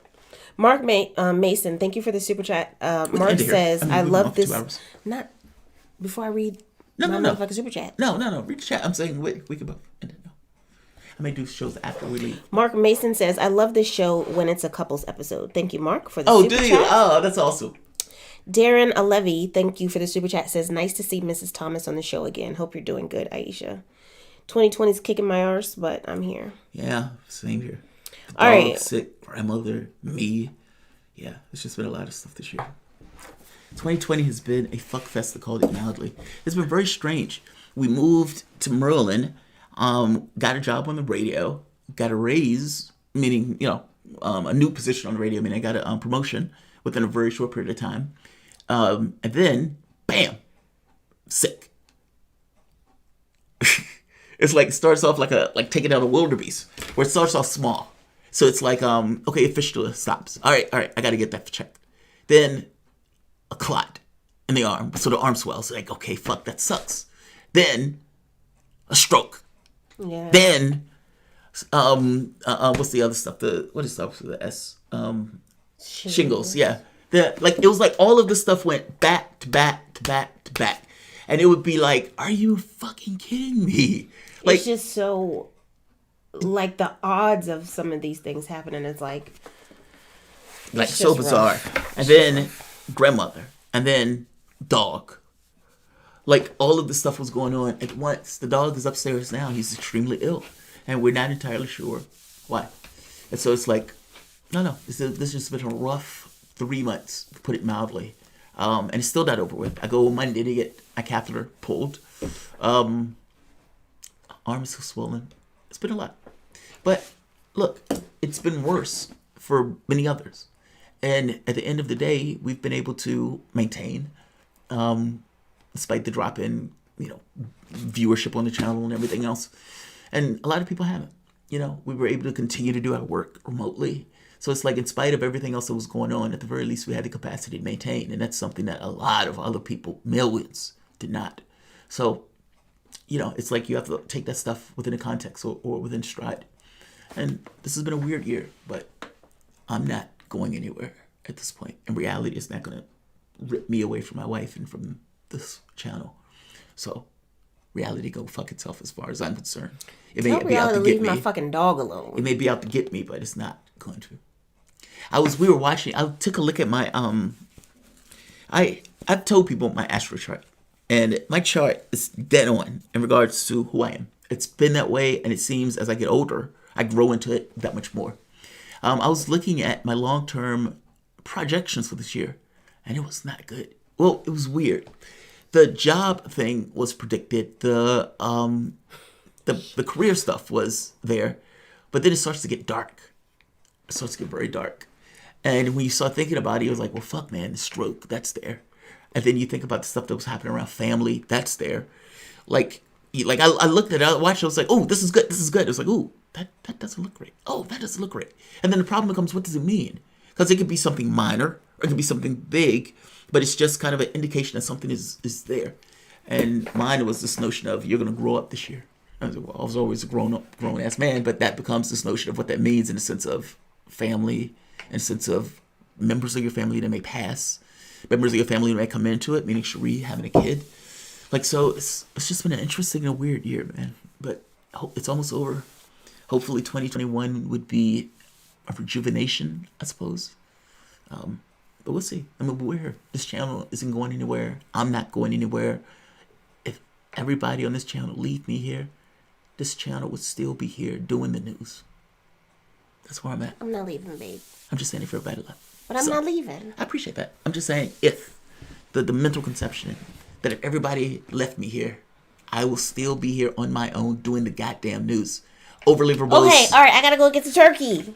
Started off saying it's 21 minutes past turkey time. It's gonna be like, I'm not gonna keep this long, and then 3 hours Somebody later, somebody said you were sacrificing the turkey to hear yourself talk. Yes, that's fair enough. You can't even deny it. Marcus Will said he had shingles on one of his butt cheeks and it was really nasty. It wasn't a butt cheek. It was on my. No, not you. He said he had a butt. Did you? Oh, that sucks. It's painful. Like, we didn't even know what it was. Like, I was sitting there. I would wake up in the morning and I would be in pain. You thought he had a rash at first. I was like, oh, yeah, babe, that looks like a bad rash. And then he was like, it's so painful. It's painful. And I was on the phone with his mom and she was like, we were just kind of talking. I was like, yeah, he's got a rash. And the first thing she said was, do you think it's shingles? And I was like, why the fuck would you say that? Why would it be shingles? Who gets shingles? Nobody gets shingles. He's 40 something. It's like 60 years old or something like that, and that's what it was. And that's what it ended up I would being. get up in the Like, what morning. are the chances I would do of the that? show, and I would be in pain. Yeah. Like, and I was I don't like think I've ever fatigued. seen you hurt like that. Yeah, it's like you're just sitting on it. It's like everything's That was fatigued. It felt rough. like you It were wasn't on doing his like butt cheek, though. No, it was on my back and so forth. And then it was then the welts, then like the blisters. Okay, we don't need all that. Yeah, we don't it need was all just- that. it We was don't need all painful. that. It was bad. It But was bad. the point is, if you're over 50, go get your shingles vaccination. I still did the news. Try that. Regardless. Sabrina B, thank you for Wait, the wait. super I just chat. want to make that point. I still did the news regardless. I still was here. Front of the mic. Flailing. You see my eye roll? You see Doing how hard my eye roll the is? news. Okay. That's how dedicated I was to the cause. Sabrina B, thank you for your super chat. And yes, you were. That's why your nickname and tagline is Indefatigable. Indefatigable. Burning ember in the darkness. A dingo ate my baby said, Happy Turkey Holocaust Day. Absolutely. The murder of the indigenous community. Mittwit said, Aisha ruined Thanksgiving. Fuck you, man. Yeah, let's end it. Let's end it. We gotta check the turkey and the dog. Guys, honestly, man, I really do appreciate you guys showing up. I know it's Thanksgiving, so you can't really expect a huge amount of people to show up, but I will say, though, I was on another one, and it was either Thanksgiving or Christmas or 4th of July, one of the holidays where we decided to do a live video, and people were in the comments saying that, and this wasn't during COVID, but some people don't have family to go out and see, and so it was appreciated that we did to have come, somebody show up. Yeah. right, to have something to engage with on what could have otherwise been a crappy day. Yeah. But combine that with the fact that COVID is going on and so many people are kind of stuck in their We're homes. stuck in the house. Yeah. I mean, us too. I mean, we're not going to Richmond. We have decided not to go anywhere. I'm considering going to Richmond just to see my grandma. See my grandmother, but oh fuck, that hurts. Happy Thanksgiving, Sabrina. All right, we gotta go. Yeah, Gotta check on my dog and my turkey. Look, guys, I really do appreciate you guys sticking with me. This has been a weird 3 months, and I really have been trying to work through it. You've been seeing me on the fault lines and everything else, and you know, it's your person, and in doing so, you try to. Sometimes you take a hit for that stuff, and for the longest time, I've been able to function without too much going on, so I can't necessarily bitch and moan. I mean, it's been like 20-something years before I really had anything major take place. There have been minor stuff like surgeries or whatever, but I don't consider that. That's like changing a muffler. No, this time has been weird. And so I do appreciate you guys sticking with me on this. We are going to be doing the contributor appreciations, starting those back up. And as you see, the shows have started back up. One of the things I do look at are like percentages. And it seems like those have gone dramatically up since I've been putting the focus back into getting the channel up to snuff. But I guess I'm saying thank you all for sticking with me. We don't cut the videos as much on the fault lines thing because it doesn't seem like those get many views. What we ended up doing was putting them in the description box. Yes, Noah. Yeah. So. Sorry, go ahead. All right. So I'm going to end this now. Yes, Noah, do that. I have to get back on. I was kicked out and could not get back into Patreon. But thank you for reminding me to just let people know. Log into your Patreon. Give your topic suggestions. Yeah. I haven't been able to get in, but we're going to get that situated. So, yes, you can do it on Patreon as well. We'll get you something for your back and some food. And so you guys, can you archive the chats on fault lines? Yes. Somebody said that, yeah, we'll work on that. I do have that on my list of things to kind of try to get fixed. Archive them? Chat archives, yes. Okay. Somebody else mentioned that. So that is on our... What's the chat archive? Just the... The live chats are supposed to be available for people who replay, and someone mentioned the other day that it didn't. Right, I think it was my Williams. That sucks. Okay, I'll check on that. Someone else. I thought they were automatic. Okay, Google has been changing a lot, and so like right now, when you start a show, there's like 3 different pages that you have to deal with before you start the show, whereas before you could just start and go. Yeah. And so it's like you have to set the monetization, you have to set the chat, you have to set whether it's for kids, whether it's not for kids, whether it's for like they have all of the stuff that they've added to it. Their back end in regards to editing videos, fucking awesome. But some other stuff. But the other stuff is a little bit of pain in the ass to work with. But the what they've done in the background, yeah. And Trudy, thank you for coming back, Trudy. We've had some of these people that's been with us for a very long time. Been Trudy with you. is one of them. I'm not really here. Well, you helped with the show, though. But I just want to thank all of you, honestly, guys. And like I said, this has been the first one in a while. You'll be seeing us every week. You'll be seeing him every week. Yeah. And I'll be here. She'll pop in every so often, right? She'll pop in so often. I just don't want to commit to every week because then, like, one time I was like, "Yeah, we're gonna do it every week," and like I didn't because like something happens. I almost died, and he was like, Fuck you, you should have been there. I don't take that cat. It's like, I might be on the brink of death, and you'll still see me because I'm still going to do the news. I tried to do it in a hospital. I just couldn't. I was looking so fucked up in the hospital that it just wasn't going to work. And they were doing tests like CAT scans, ultrasound. They were doing that stuff like around the clock. Running around with your butt hanging out of that thing all day. So they wouldn't have been able to do it. But all things being equal, if I'm here, I'll be doing the news, and you'll be seeing me each week. So, smash that subscribe button. Yeah, man, we need to get to 30,000. We're trying to get to 30,000, and I have no idea what happens. If you're watching and have not subscribed, shame on you. I know, right? You should be thankful and grateful because it's Thanksgiving. So subscribe. Yeah, but definitely hit the subscribe button. But I'm going to say like, share, and of course, subscribe. I want to thank all of my contributors, either through PayPal or through Patreon. I want to thank all the people who bought T-shirts. We're going to be revamping that also.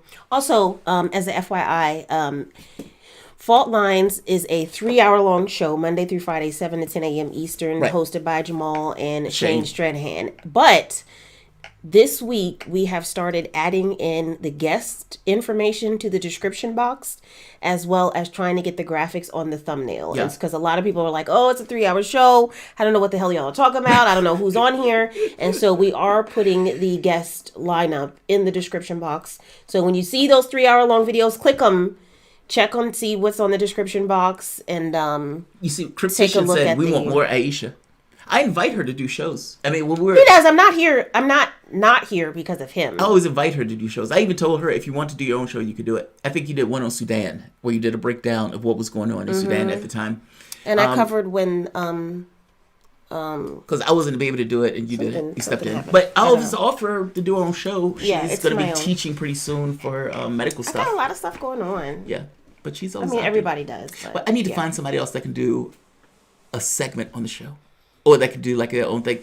When I left Political Misfits, they asked. Luca said, I'd like to thank Jean-Luc Picard. Right. And Jean-Luc, right. And you know, it's funny. Because that's art that influenced him when he was younger, Trudy. Exactly. You know, Q, what's his name? I had a conversation with him. And it was so awkward. Because he says... what do you do for a living? He says, what do you do? I said, I do YouTube, I do news and so forth. He says, you telling people to vote for Biden? Midday meds. That's not what he said. That is what he says. Biden wasn't running then. He said, are you telling people to vote something? He was basically saying, are you telling people to vote for the Democratic Party? And I was like, I couldn't lie to him. I said, I'm telling people to vote for who's in their best interest. Elegant dodge. I don't want to get into a fight with Q, right? I love the guy. And the last thing I want to do is have bad feelings about him. Because Worf was already a dick. Worf was like, a bit of a dick. He didn't really want to engage, and he was just like, first of all, it was like $50 just to go up and touch somebody's hand. Or let him breathe in the same room with you. So it was already very off-putting. He's like, look, I'm close enough to you right now. So I'm not going to be bothered. Brett Steiner, Data, awesome.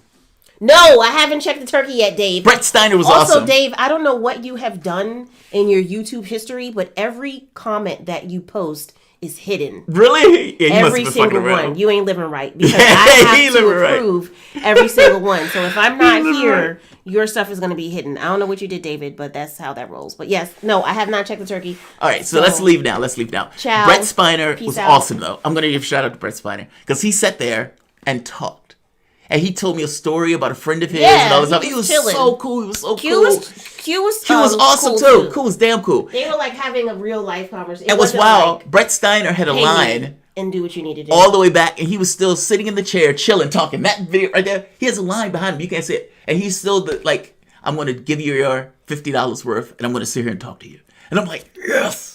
It's like, how are you doing, man? You're so fucking cool as Data. I love Data. One of my favorite. I was giving him one of my favorite episodes. You didn't geek out. You did good. I did. You didn't geek out. Okay. It wasn't like embarrassing where he was like you would think that he would just be like losing his shit. It was a respect. Because I was telling him one of my favorite episodes of Data. Level of excitement. And I was giving him that, right? And I was like, this notion where Data loses a game.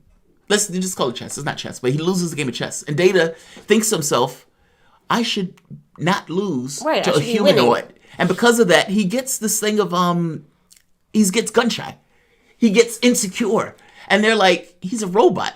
And it's like, Data, you're insecure. I'm a robot. I can't be insecure. It's like, dude, You're still, whatever it is, you're coming to the, like, it was so good of an episode. And Data started explaining to me that the guy who was in that role was a close friend of his. The guy, like, got him a job. The guy ends up passing.